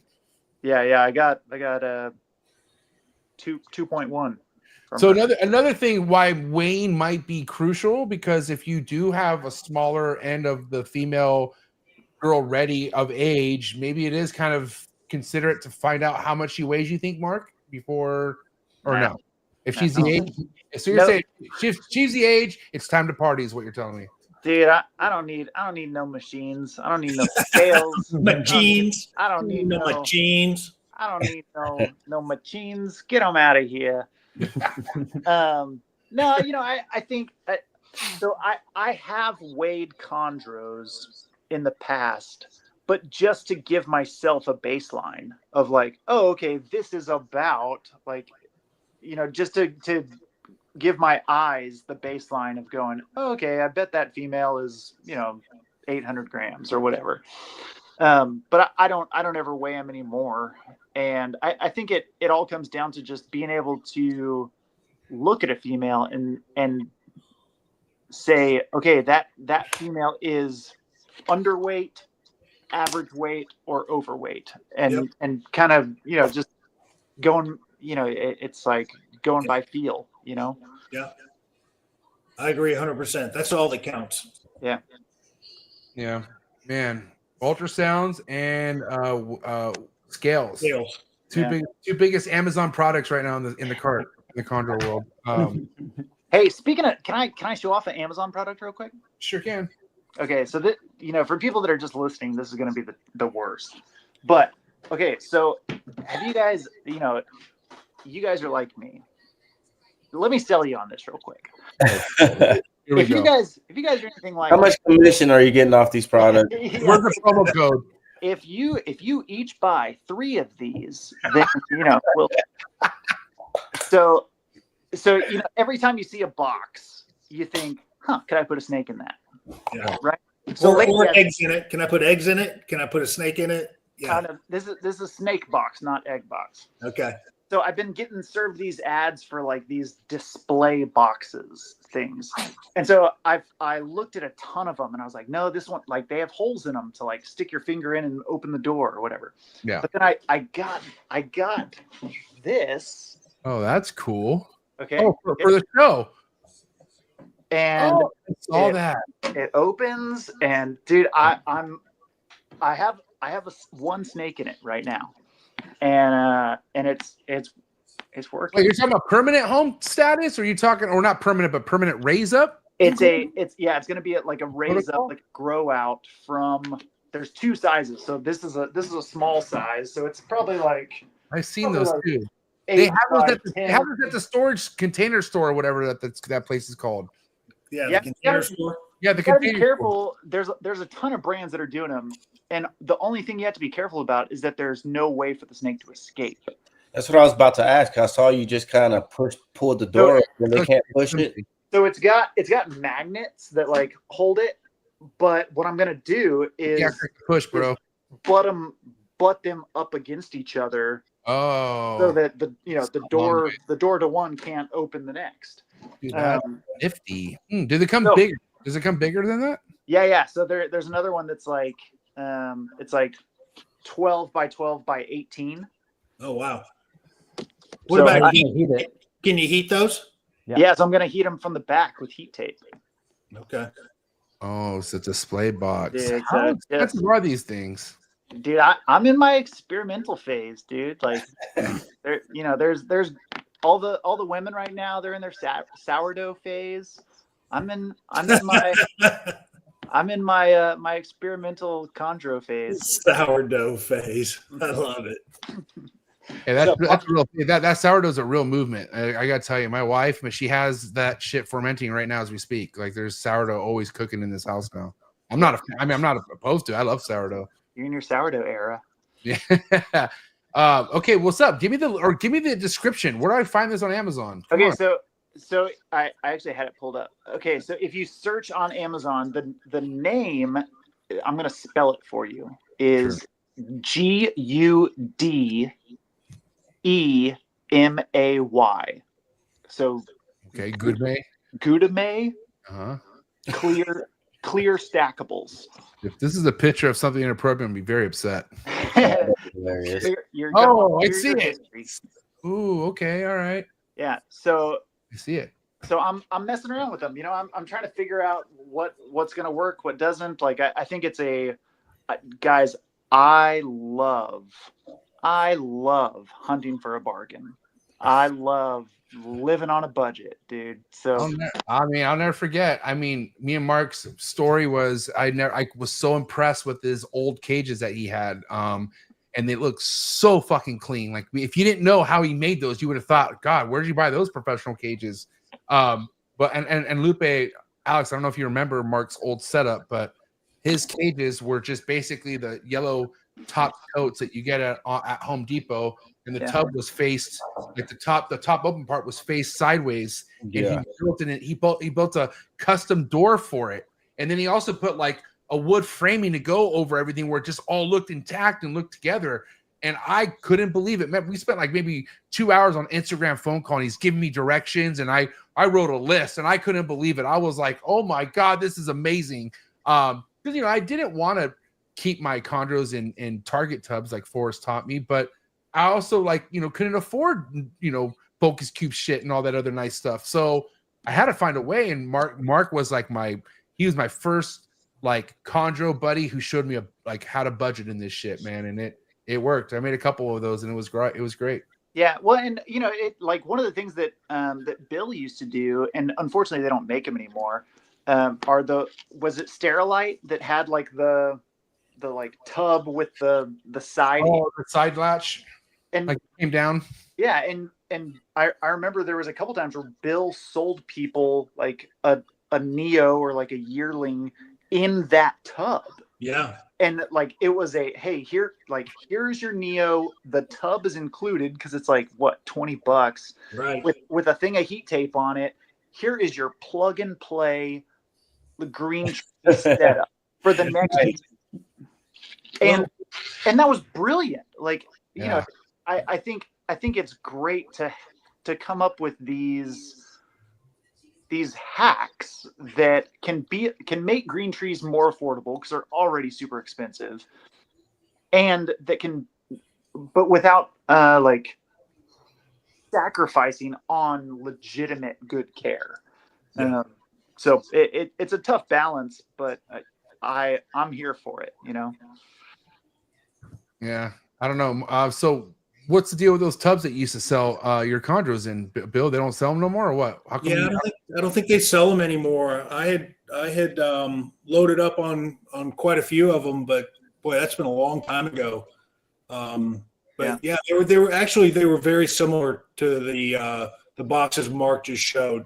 I think mine were a little smaller. Mine were like made for 6-month-old to yearling animals. But yeah, they worked great. The one thing I did find out, the heat tape, unless your ambient room was pretty warm, that heat tape, it doesn't give off the heat like a radiant heat panel does. Yeah. So that's like, I like David Brahms, he sells a box, but it's inside an insulated, PVC entity that will hold the heat from the heat tape. Yeah. I found that, just putting heat tape on the back of those, you can't be keeping your room at 68 degrees and expect that heat to capture up and provide 82, 84, 85 degrees on that perch. Right. Yeah. It's gotta be the right setup for sure, the right environment. And you don't want your heat tape running 100% all the time.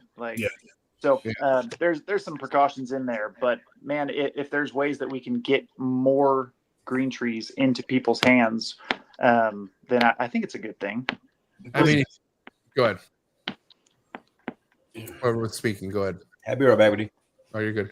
I was gonna say, it kind of makes everything, even go. I think deeper about, if you had a room where you don't need heat to provide for the animal, because your ambient does enough, and those cages will do fucking great in something like that. You know what I mean? Yeah. Not everywhere could pull that off. I'm talking like Florida, where I'm at. That's basically it. But anyway, so I have to ask you, Alex Warren. I've been very quiet and serious this entire episode, and I'm scared to talk to you right now. I'm just observing. I'm listening. Yeah, Jay, put that new microphone to practice. Yeah, no shit, bro. You got that night. You got a new mic. Let's hear you talk. I've been thinking about it the whole time. I think I'm going to move it again.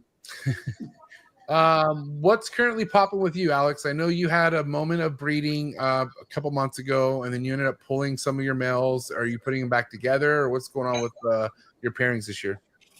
No, I mean, I've kind of halted everything because the males just kind of stopped locking up. Guinness gave me a clutch, and then he paired up with a different female once and then stopped after that. So I can't really, get too mad at him. He gave me a clutch. So, there is that. But everything's kind of just on hold right now. I'm going to start pairing up here in a few months, and I'll have pretty good amount, a pretty solid amount of females this year. This will definitely be my biggest year. So. Okay, now be pretty good. Bill, do you think he should pair in a few months, or do you think he should just wait till it's closer to the winter? Like, what do you? And even Lupe said that the female that he normally had going for him this time of year, he wants to pair again in a couple months. So, when you think of that, what do you have to say, Bill? Well, Alex has had success breeding off season. All of my clutches have been off season. Yeah, so I mean, I think you just kind of have to. I don't think there's really anything wrong with prolonging the breeding season. I don't think anything bad is going to happen by, keep introducing males in with females. Kind of like in Mark's scenario and where I am right now, I'm not really trying to get any more clutches right now. I'm like, that's the beauty of these things. If they go early for you, then you can kind of plan out, the rest of the season. And, I've got 2 or 3 or 4 females right now that I can continue to push. But I just, for me right now, I just don't need to do it this year. If I was sitting on one clutch in the incubator and one gravid female, I'd be pushing, I'd still be pushing right now, and I'd push, probably a little bit harder. But you do what these things give you. That's all you can do, But Bill, you don't push much on a proven girl, right? Like, meaning if you have a girl that's laid for you at this time of the year, and let's just say whatever the next year comes, you're not seeing that same action. Are you going to push for that girl to go even after her normal time of laying? Yeah, I'm personally not. Just because I just, like I said, I've just had, by that time of the year, I've already, under normal circumstances have had a fair number of females that have already gone. And so, I'm more inclined just to stop pairing those and just, I'll need some females to go next year. Right. And so hopefully it'll be those girls. Yeah. And that's where I was kind of getting at is like, okay, like, listen, your female's not going to go this year, just chalk it up for what it is and just hope for next year, right? Like, because I mean, because I know there's a window that you want to create where you could actually have more control of like the pairing situation and what's not, like versus like, you know, just pair whenever you see it's necessary, right? I think, you know, but what eventually happens is you can pair all you want. You can put that male in with that female all you want. But if they're done, they're done. You know, and you just week after week, month after month, you put the male in and they just stay on the opposite end of the cage the whole time. Well, then just finally you just go, well, it's not going to happen, you know? Yeah. And just, you know, from most of the time, giving a female more time is never going to be a bad thing. Like allowing her to rest longer isn't going to be bad for her. You know, erring on the side of safety is a good choice. Yeah. And I don't know. So we were just talking about Lupe, about your female that normally went for you around this time last year. Like, should you either continue to try to see what happens in a couple months, or should you just hold off and see what happens if she wants to go next year? But you're comfortable seeing just to see what happens in a couple months and seeing if she wants to go in a different time of the year.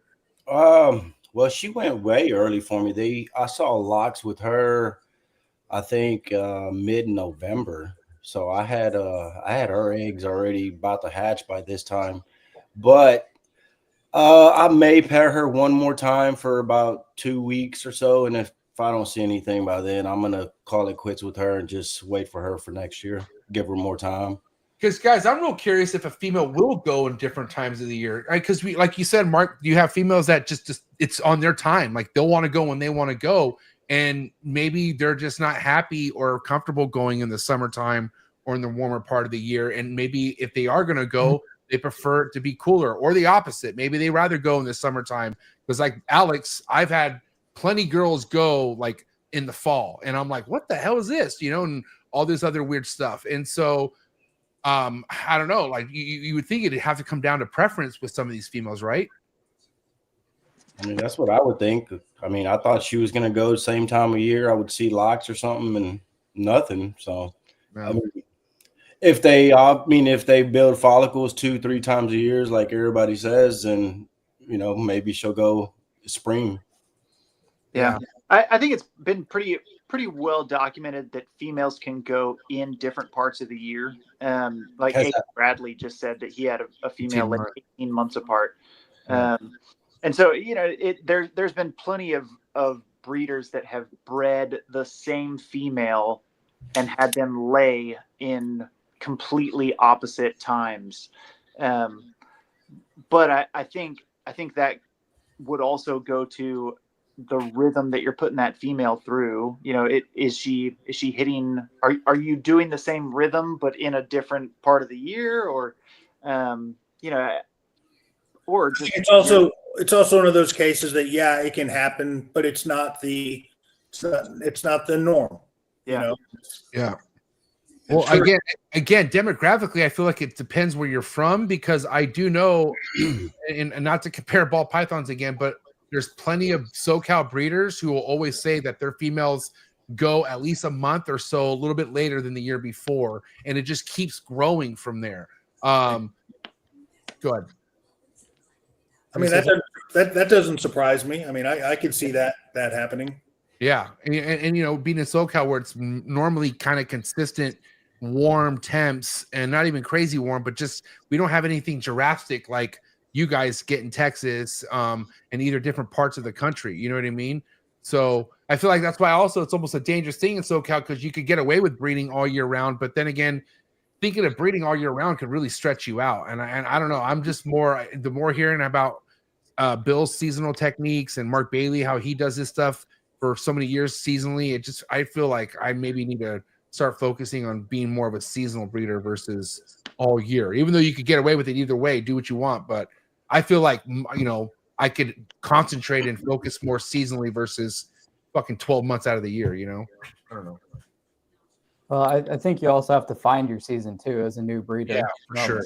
100%. Bill and Mark are both very established in this, and they both have found, you know, the season that works best for them. Yeah, So, facts.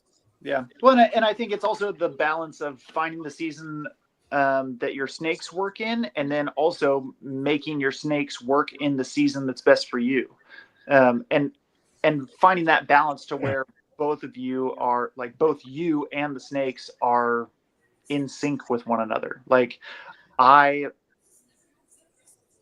make my snakes work within the season that I have time, you know? And so it works well for me, but the snakes have also adapted that rhythm. Right. And so, you know, That's because you've had them for a long time. Yeah, right. I was going to ask both you, Mark and Bill, have any of you have like females over the age of 7 or 8 that you currently are breeding that have never laid for you? I have not. No. Okay, so that's no, the reason why I want to be seasonal. What about you, Mark? no. Yeah. Well, no. There is one that, dude, I've tried her like the past 3 years and she just refuses to go. And so this might be the year, but she would be the only one. Like for instance, like here we go, like that one-off female you're talking about. Like let's say the next year comes along, same thing. Might be something to consider pairing her at a different time completely from everything else. You think, Mark, just to see, like, if she just prefers it to be warmer when she wants to breed? Like, I don't know. Like, what would you think to that? Yeah, I think there's two mindsets to it. You know, I think you can have the mindset of I'm going to change something so that to adapt to her, or I'm going to keep everything consistent and hope that she adapts into my rhythm. And I don't think either one of those is wrong. I think sometimes when things don't work out one season, we tend to change so much in prep for the next season that it screws up the next season too.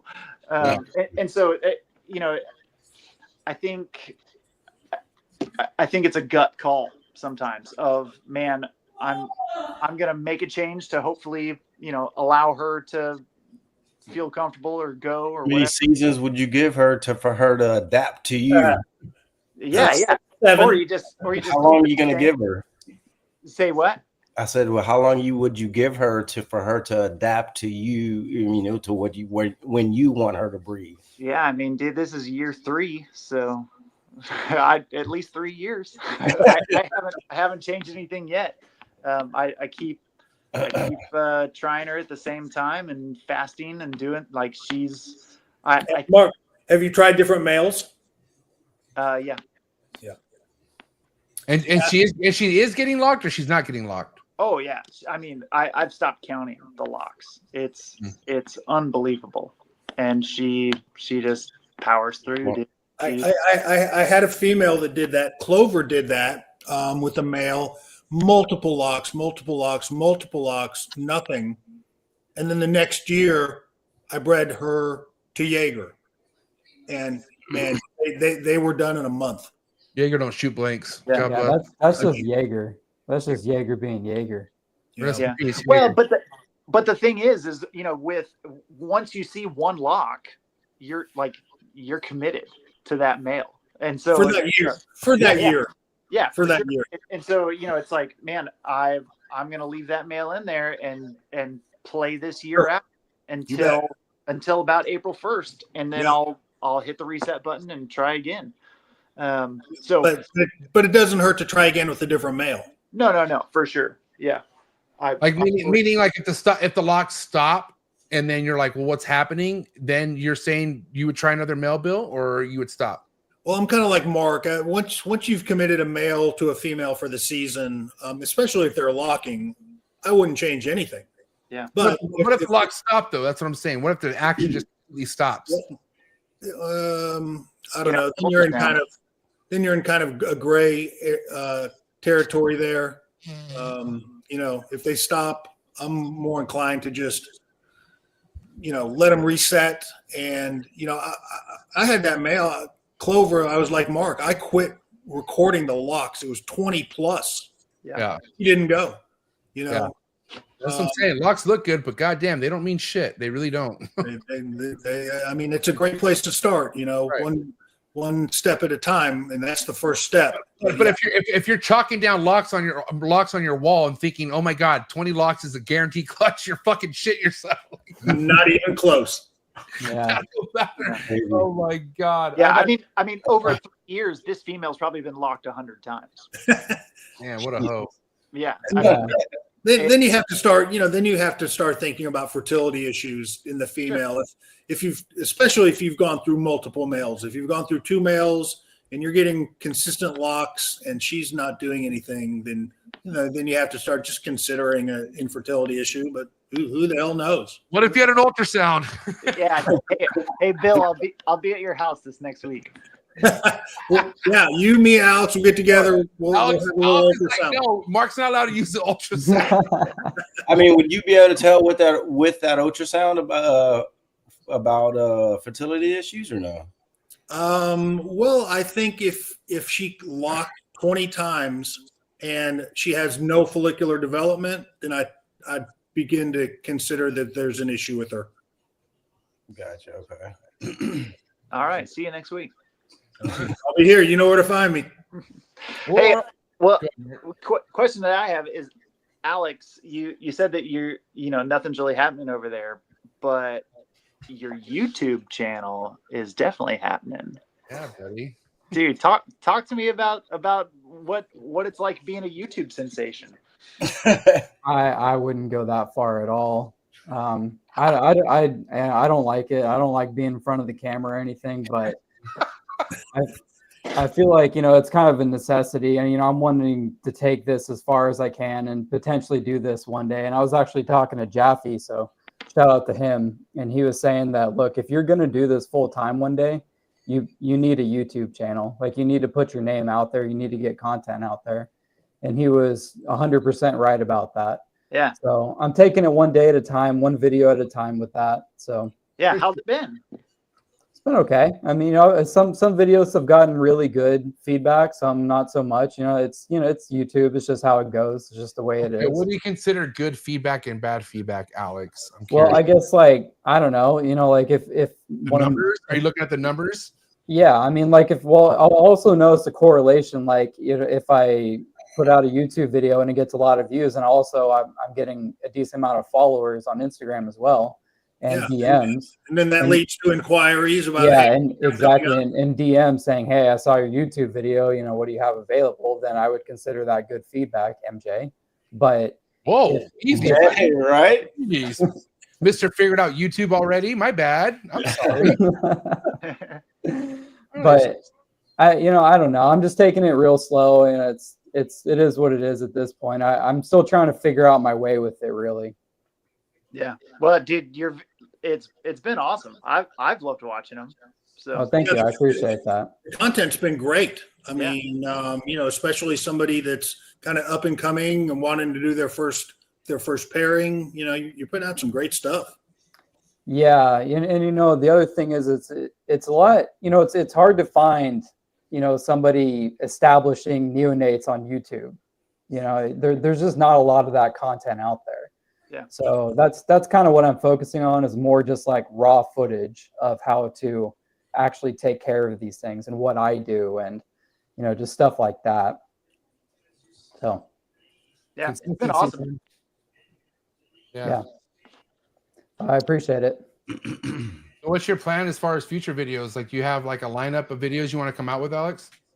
Yeah, actually, I've got a list of stuff, but I just kind of, just every 2 weeks I just pick something on the list and film a video with it. Some things are take a little bit longer. I guess without saying too much, like there might be a prolapse video coming out at some point. Alex is the only one of us that is hoping for a prolapse. No, I don't know about that. But so he can add it to his content. Yeah, I mean, it's kind of one of those things. It's just the reality of this. I have had the great fortune of having a prolapse with every clutch that I've ever had. So Jesus. So I figured I might as well film it, and at least it might be able to help somebody someday. So And I already know you're puzzling shit in your head about the prolapse. You and I have talked over the phone about prolapses. So We have, yeah. What are you aiming for on this, Alex? Because I know you've gone from tap water to fucking RO spring water, and you've still got prolapses. Do you think it comes down to just either the genetics of the snake or the pure locality side of things, or like or them just being yellow, or I'm just kidding. You know, I mean, even though I've only produced 2 reds, I've only had yellows prolapse. So I've only had red prolapse. I can't listen. I'm going to be fair. I've only had reds. I mean, I've only produced reds, but I've only had reds prolapse. I can say the same. I've only had reds prolapse. Yeah. You know, I don't know, man. I cannot figure out what it is. You know, I really don't know. Like, it's one of those things to where I've heard plenty of people who have been breeding chondros for years, and they're like, yeah, I've never had a prolapse. And you know, I've had 1 prolapse for I've had 3 clutches, and I've had a prolapse in every clutch, sometimes 2 prolapses. Yeah. So I don't know. You know, I think the general consensus is that it's probably pinkies. And, you know, I even tried to switch that up this year with doing a mixture of pinkies and gizzards, and I still get a prolapse. So I don't know. Yeah. I really don't know. I think the answer is that it's not. There's just no one thing. Like it can be anything with anyone, and multiple things with anyone. Yeah. Have you had prolapses, Mark, or what's your experience been? Yeah, I haven't, but my snakes have. Yeah. It's okay, Alex. He's one of us. He's good. Mark's. He's in our club. Lupe is not one of Lupe's fuck. Who knows what's going on with Lupe? It must be in Hispanic. I've never had one with my Neos, but I have had one with like a subadult before. Oh, okay. Yeah. So what did you do? Fucking take his ass to the vet. Oh, really? Okay. Yeah. And what did they do? Put it back in and then stitched him up. Stitched him up. Oh God. Yeah, they put a stitch in it so it Did wouldn't that snake back out. survive? Yeah. Okay. Yeah, he survived. Okay. How long was the stitch in there for? About a week, I think. Yeah, it just came off normal on its own. No, I had to take it back to him and they cut it out and they stitched like his cloaca closed. Yeah, I guess. It's like a band-aid. It's like almost like Marshall Mendes puts a band-aid over it. Yeah, they stitched it closed, and then about a week later, I took it back, and they took the stitch out, and they were like, leave it off the perch for a while, don't feed it this long, and it's like, all right, here's my $200. Yeah. I will say with prolapses, it's almost kind of routine at this point. It's like expected. I kind of just almost know what to do at this point. If I ever have one with Neo or whatever, I'll contact you on that. You can follow my YouTube channel. I'm going to put a video out on it. Like, comment. I'm calling you personally. Hey, Alex, this is normally the time I drop your YouTube channel, but when I type in Amazing Arboreals, your channel does not come up. So what do I need? What do I need to type in? It's Amazing Arboreals. It's on there. Yeah. Okay. I want anyone right now to type in Amazing Arboreals on YouTube and tell me if it pulls up. Please. I challenge anyone out there right now to go do that. So you need to look into this stuff, Alex. If you got, I think there might be something you need to do on your YouTube channel. It should be there. It's the same picture as my Instagram. And let me type in Alex Warren. Let me just see if Alex Warren comes in. I found it. MJ. Yeah, I'm subscribed, and I don't know why it's not coming up. He just can't spell arboreals. Yeah, that's it. He may have blocked MJ too. That's a. Wait, hold on. He blocks me? Probably. Yeah, I know how to spell boreal, asshole, Mark. Is it with an S or no? No, it's with an S, right? Yeah, it's with an S. Well, hey, what I want to know is what are we doing at the end of the month? Who all's coming in? When are we hanging out? What's going on? Oh, Dallas. Yeah, what a weird time of the year to have that show. Dallas is coming up, man. Couple this month or is it April? No, it's end of the month. End of March. Yeah, last week March. You guys gonna be at the show? Yeah, 9:30. We'll be at Bill's for sure. Yeah, we'll do a little gathering over here. MJ, you'll be in town, right? No, I'm not gonna be able to make it. Oh, I thought you came to all the NARBCs.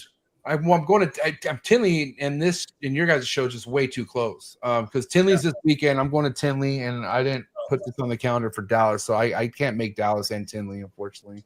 Yeah, they're like 2 weeks apart.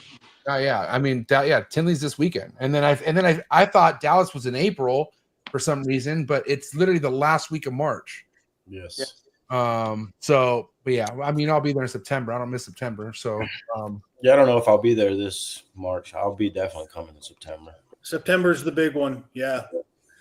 September, I've already gotten some incredible feedback about the party here in September. I think it's September 5th is the Friday.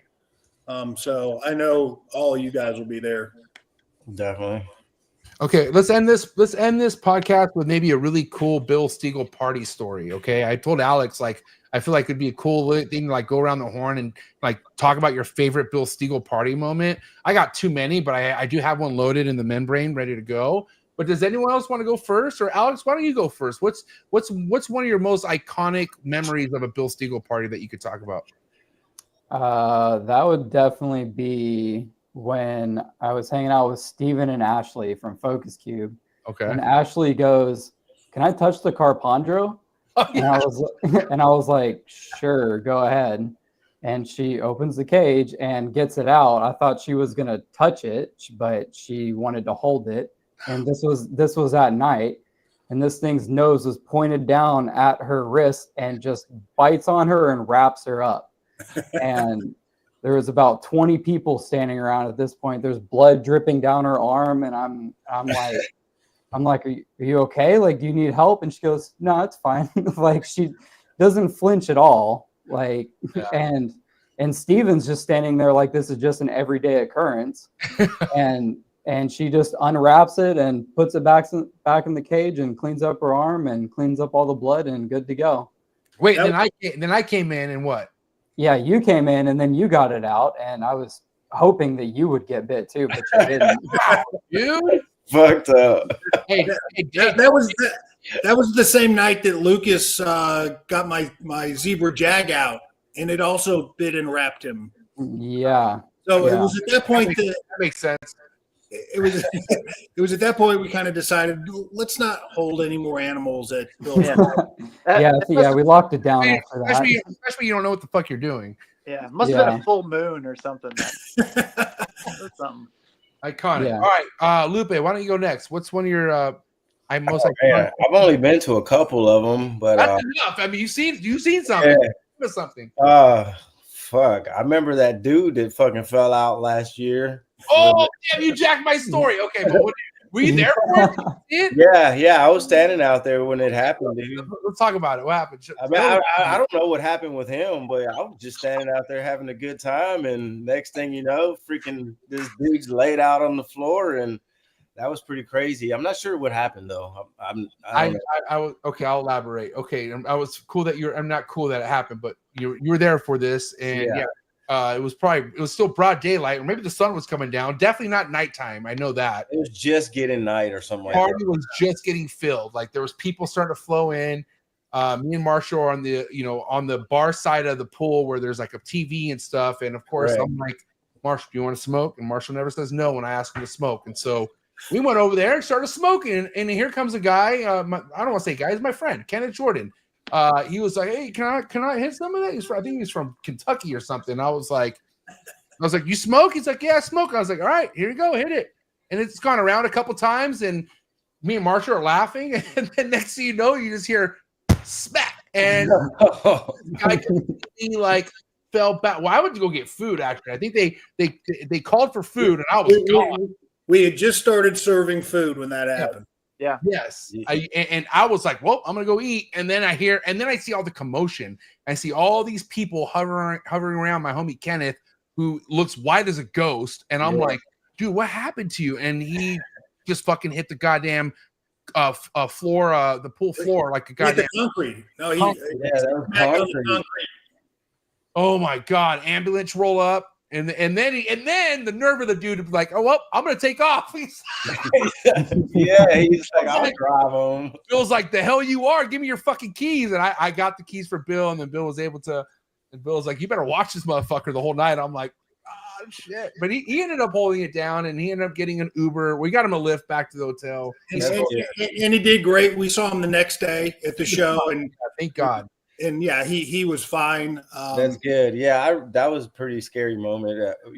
For you have to understand, and MJ and Mark and Alex all know this. I live in a very small community. It's called Double Oak, and the EMTs and the police in Double Oak have nothing else to do. So like when this 911 call went out, like 8 paramedics like show up to my place. It's like holy shit. You just thought there'd been a mass shooting at my place, and my neighbors are like, "Hey, is everybody okay? Did somebody die over there last night or something?" I mean, looking back at it now, it was comical, but at the time, it was a little bit scary. Yeah. But it was fun. It was a good time. I'm glad he turned out all right. So at the end of the day, if you guys see me and Marshall smoking at Bill's fucking party, come correct. Like I don't want none of this. You understand what you're getting yourself into, okay? God bless, man. MJ, your weed is like 200% THC. It's angel dust, Holmes. Oh Jesus! All right, Mark, give us a story. There's been lots of stories over the years. Bill just starts laughing. I seem to get out the Carpondro without any issues every year. So that's probably not the story. I think my favorite story. So when people are like going through the snake room, Bill, there's a handful of us, Alex, myself, and maybe a couple others, Patrick, that Bill asks before the night, hey, when there's people in the snake room, just keep an eye on things from a safety perspective, but also show people around. And so I get to kind of play tour guide. And there was this one couple. It was a young couple, a dude and his girlfriend, and they were like looking around and stuff, and they were looking at green trees, and then he was like, what kind of ball pythons does Bill have? And I was like, dude, I don't know. Like, I don't know. We can go open some tubs. And so he wanted to look at some ball pythons. And then I just asked the girl, I got out this, like, I think it was a blue-eyed Lucy or something. And I asked the girl, hey, do you I don't want to put this back before asking you, do you want to hold it?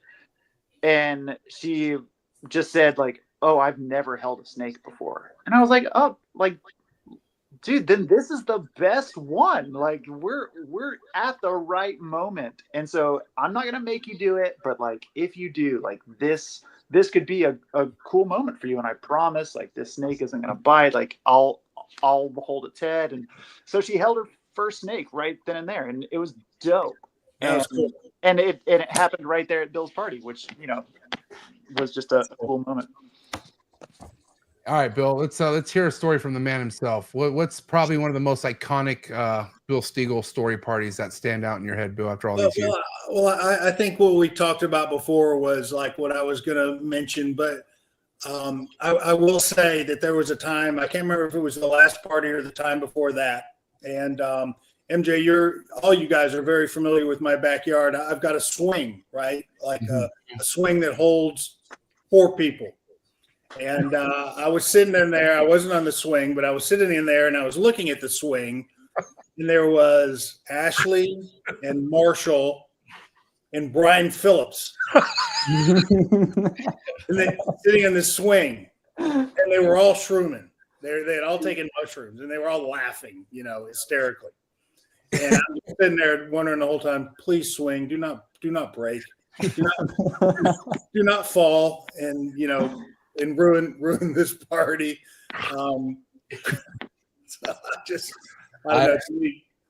that was funny. And it was somebody else too. It was the 3 of them, and I can't remember who the 4th was. It was me. I remember being on that, I believe. I'm pretty sure it was me because I was looking at the hooks. I'll never forget looking at the and I'm thinking I've never heard this sound on a swing before. The way it was screaming, I'm like, bro, this thing's gonna snap. And it did it. And what's crazy is I'll never forget, Brian's not even, I don't know if he's just not paying attention, or I think he was fucked up too. But he just casually gets up off the fucking thing, and the whole thing just like repositioned, and it was like, oh my God, we made it. Yeah, I was sitting right there for sure. I watched the whole thing. And You remember that? You dude, remember that too? I was sending every prayer to that swing right there. Well, it passed the stress test for sure. Yeah, whoever put that together needs a raise or something, because that Goddamn metal. That should be the fucking Smithsonian. The fucking like, that's Texas strong. Yeah. All right, I'm gonna say my most epic memory that stands out to me was definitely the first party where we took a group pic. It was me, Mark Heger, Bill Stiegel, Justin Gabelka, Stephen Cush. I don't know, just because the influence I had in the ball python game, and then finally meeting Bill and being at his place, and then next I have Justin and Bill there. And then we're seeing Justin getting introduced into the Chondro world, which I got to experience like Justin's first taste of what the Chondro game could do to any fellow reptile keeper. And I don't know, that was definitely one of the most inspiring moments ever to see that stuff come together. And then obviously the fun time, like it's always a fun time. And there's a pre conversation me and Bill had before the show. And then we meet middle thick of the show, talk about things are going. And then the end of the night, when we decompress, and it's just like it's just us and maybe like 10 others, you know what I mean? And it's just all, and that's the vibe of every Bills party. It's like, all right, it's the prep, right? We all know what's about to go down, and then it goes down, and we end up seeing each other. And I will say also, one of the best times I've ever had was kind of being very overwhelmed. And what I mean by that, just I kept eating chocolates, I wouldn't stop. And then, I smoked. I remember there was a moment where I'm like, I need to sit down. And finally, that corner, Bill, where the swing, where normally a lot of people are always hanging out at. Yeah, right next to Brian Phillips. Yes. But this is actually, okay. No, this was before Brian Phillips and all of them came over. It was that night. Mark, you were sitting there solo. And remember, I walk over there. I'm like, what's up, Mark? And you and I had our first like powwow, like, as far as like in person. And we talked for like, I don't know, like 45 minutes or so, but that was another iconic, like take home thing I had, which I feel like every party, Bill, there's something that I just take with me. And I'm like, fucking, what an epic time, like, well, go ahead.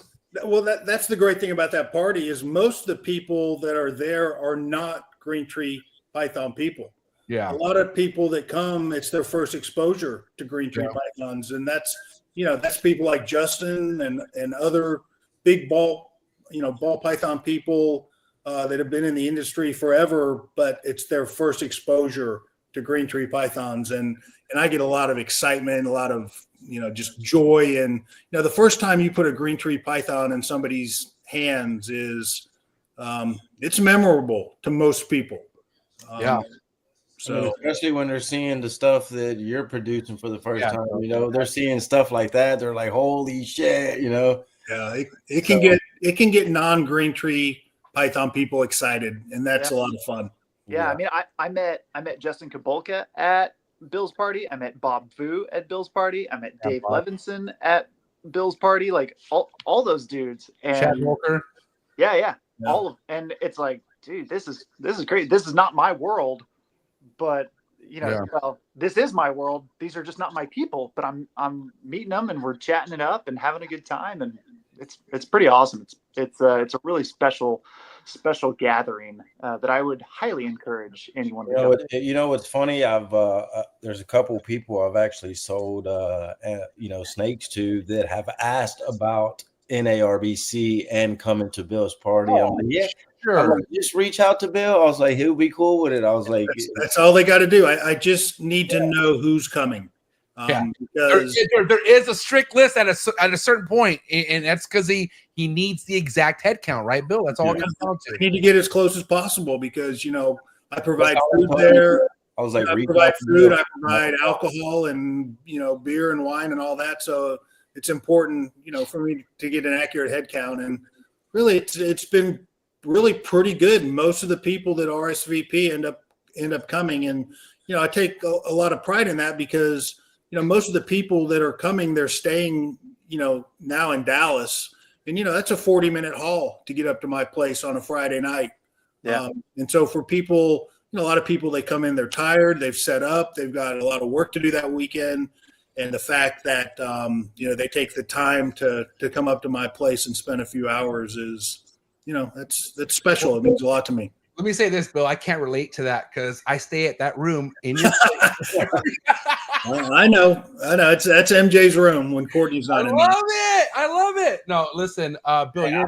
Speaking of, I'm gonna need to find a room closest possible to your place. I got you on 10 minutes from here.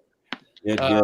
I'll message you about that. We were all at Bill's party last year, right? Okay, memory unlocked. Who remembers Patrick by the jacuzzi posing in his shorts with his shirt off? Do you remember that? I couldn't believe how much skin Patrick was showing last year. That is so ripped. Yeah, I have a poster of it in my room. I make my snakes. All my green trees have to stare at it every night. You put it in with a female to get another male jealous to breed. That's right. Yeah, it works. Patrick is one of the many characters that end up coming to my place, and he's definitely one of the people that makes it a special event. Definitely. Well, I can't wait for the next one. It's coming up soon. I can't believe we're already mid-March going into April. I get it with age, time only seems to fly by quicker, but holy crap, this is nuts that we're already first quarter in. You know what I mean? So yeah, September. I'll be there, Bill. You already know it. So. But yeah, good episode, guys. I appreciate this time. It was a really cool roundabout, talking to some of Texas's finest. So Lupe, we'll start with you for people to stay on top of everything. Instagram's the best place for that, right? Yes, Instagram, Space City Chondros. Okay. And Alex Warren, I don't think you deserve this, but only because I was spelling arboreal wrong this entire time. I am going to share your YouTube channel. Okay. You found it.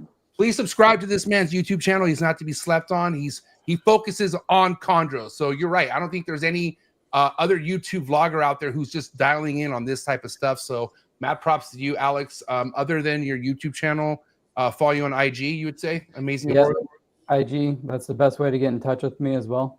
All right. And Mark Heger, with your website, Mark, how frequently are you updating that website? Because I do push your website a lot. So I'm just curious. Yeah, I actually updated it earlier this year. So it's up to date, I think. All right. Well, you guys have all the links to Texas Chondros in the description below. Follow all these fine all-star freaking chondro breeders out of the state of Texas. But give it up with the wrap for Lupe, Alex Warren, and Mark Hager, ladies and gentlemen. Way to go, guys. Well done. Appreciate y'all.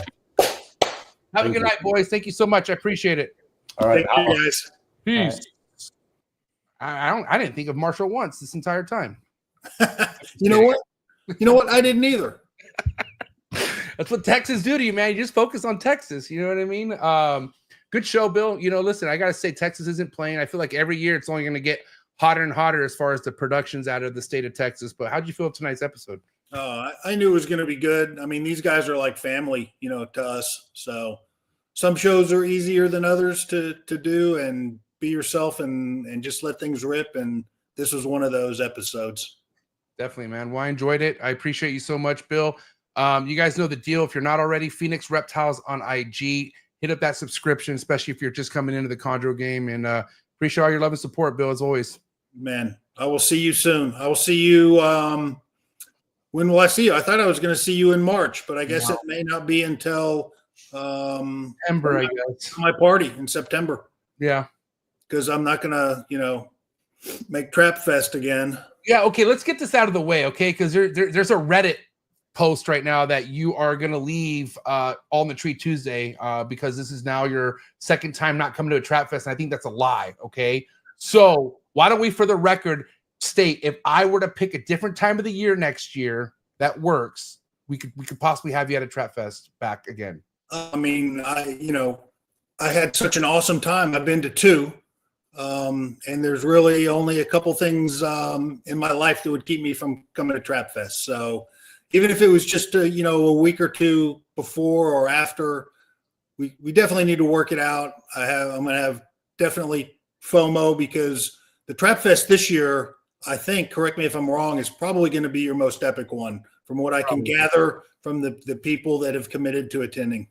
Yeah. I mean, but then also it's like, we got to carry the torch somehow. You got your party, got my party. I mean, I'm just living up to the expectations that you set, my man. So But listen, I can't wait to all mingle again. And I got to tell you, it is definitely some of the best memories I have in this hobby is getting it just to talk to people who are just like us, you know, all in one setting. You know, I think it's a really cool time. So yeah, the events like your party and my party are, I think, so much superior to the shows, the reptile shows. I mean, honestly, I think we had a couple times where like, hey, listen, if we can't make it to the show, it is what it is. Because it's like, it's kind of hard to follow that. It's such a great time, but you know, we also, you know, you and I love it when we roll into an NARBC and we do make it, because people love it when we come in. So yeah, absolutely. It's just a different environment at a party where you can actually sit down. You know, you can sit down and you can talk. You're not wandering around, or maybe you'll miss somebody because you were there when they were there. You know, at the party over a 3-hour period, you're going to meet and mingle with anybody and everybody that you want to. So, yep. All right, my man. Well, I appreciate you. I'll see you next week. And again, guys, Phoenix Reptiles on Instagram. Give it up. It's a wrap for Bill Steele, the mayor, ladies and gentlemen. Good night, everybody. As usual, thanks for tuning in. Thanks for all the awesome presence in the chat, and we will see you next week. Later, Bill.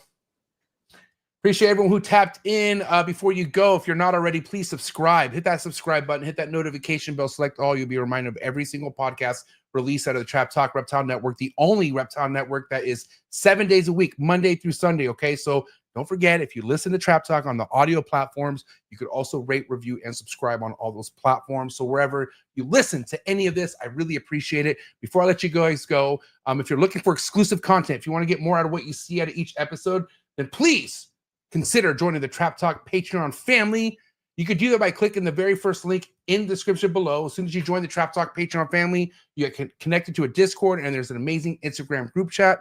And you can also catch vlogs before they actually come out to the public, okay? And I got to tell you, this week's vlog is very, very heavy, all right? Just speaking some facts. And if you want to know what these facts are now, then come join the Trap Talk Patreon family, because this vlog is now available for all Patreon members. So, again, thank you so much to everyone who tapped in tonight. This was an awesome podcast. And before I let you guys go, you know the deal, okay? For the #1 PVC enclosures in the reptile game, no better place to visit than Focus Cube Habitats. Excited for today's sponsor, Focus Cube Habitats, #1 enclosures in the reptile game by far. Everything you see behind me are 3x2x2 PVC designed enclosures by Steven and Ashley over at Focus Cube Habitats. They're based out of Texas. If you head over to their website, you can select from over 30 plus different enclosure designs that they've done. Two of the hardest working people in the reptile hobby today, and I'm so excited to add more Focus Cube enclosures. So much again, Steven and Ashley. I appreciate the 5+ years of partnerships that we've had together.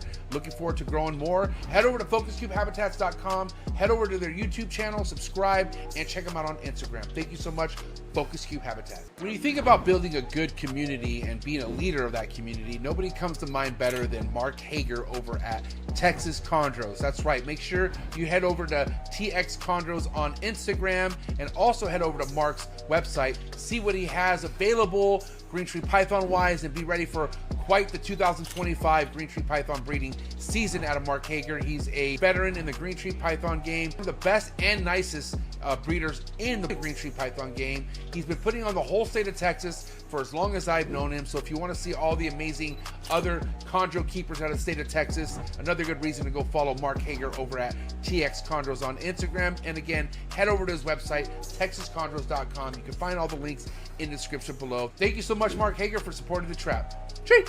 Sorry for the interruption, folks, but a quick word from our sponsors. Diversity when it comes to a reptile diet, I feel like, is so important. So this is why I'm proud to announce today's sponsor, Blake Exotic Feeders over in Florida. What is up, everybody? Blake here, the owner of Blake's Exotic Feeders. We have all quail available at all times, produced here at my ranch, from button day old, from Coturnic day old, all the way to extra large Coturnic quail.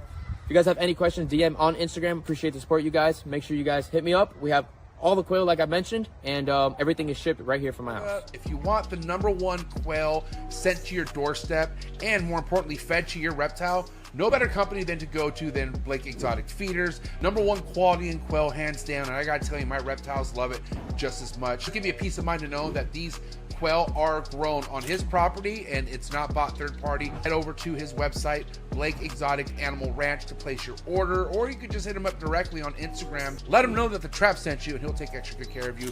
Thank you so much, Blake, for supporting the Trap, and also thank you so much for sending me top quality homegrown quail for my animals. One of the things I love about being a part of the reptile industry is all the learning, okay? Learning can be fun, and I can prove that to you. Thank you so much to today's sponsor, it's Gary Scavino over at GS Reptiles. I highly recommend you head over to his YouTube channel, follow all this man's content when it comes to learning about rare species of snakes you could be keeping in the hobby, and also just finding out how easy a lot of these rare species of snakes are to keep in general. So thank you so much, Gary Scavino of GS Reptiles. Again, head over to his YouTube channel. Also head over to his Instagram to be on top of all of his current work and be ready for a big year over at GS Reptiles. Thank you so much, Gary, for your ongoing support. I really appreciate it. Cheers.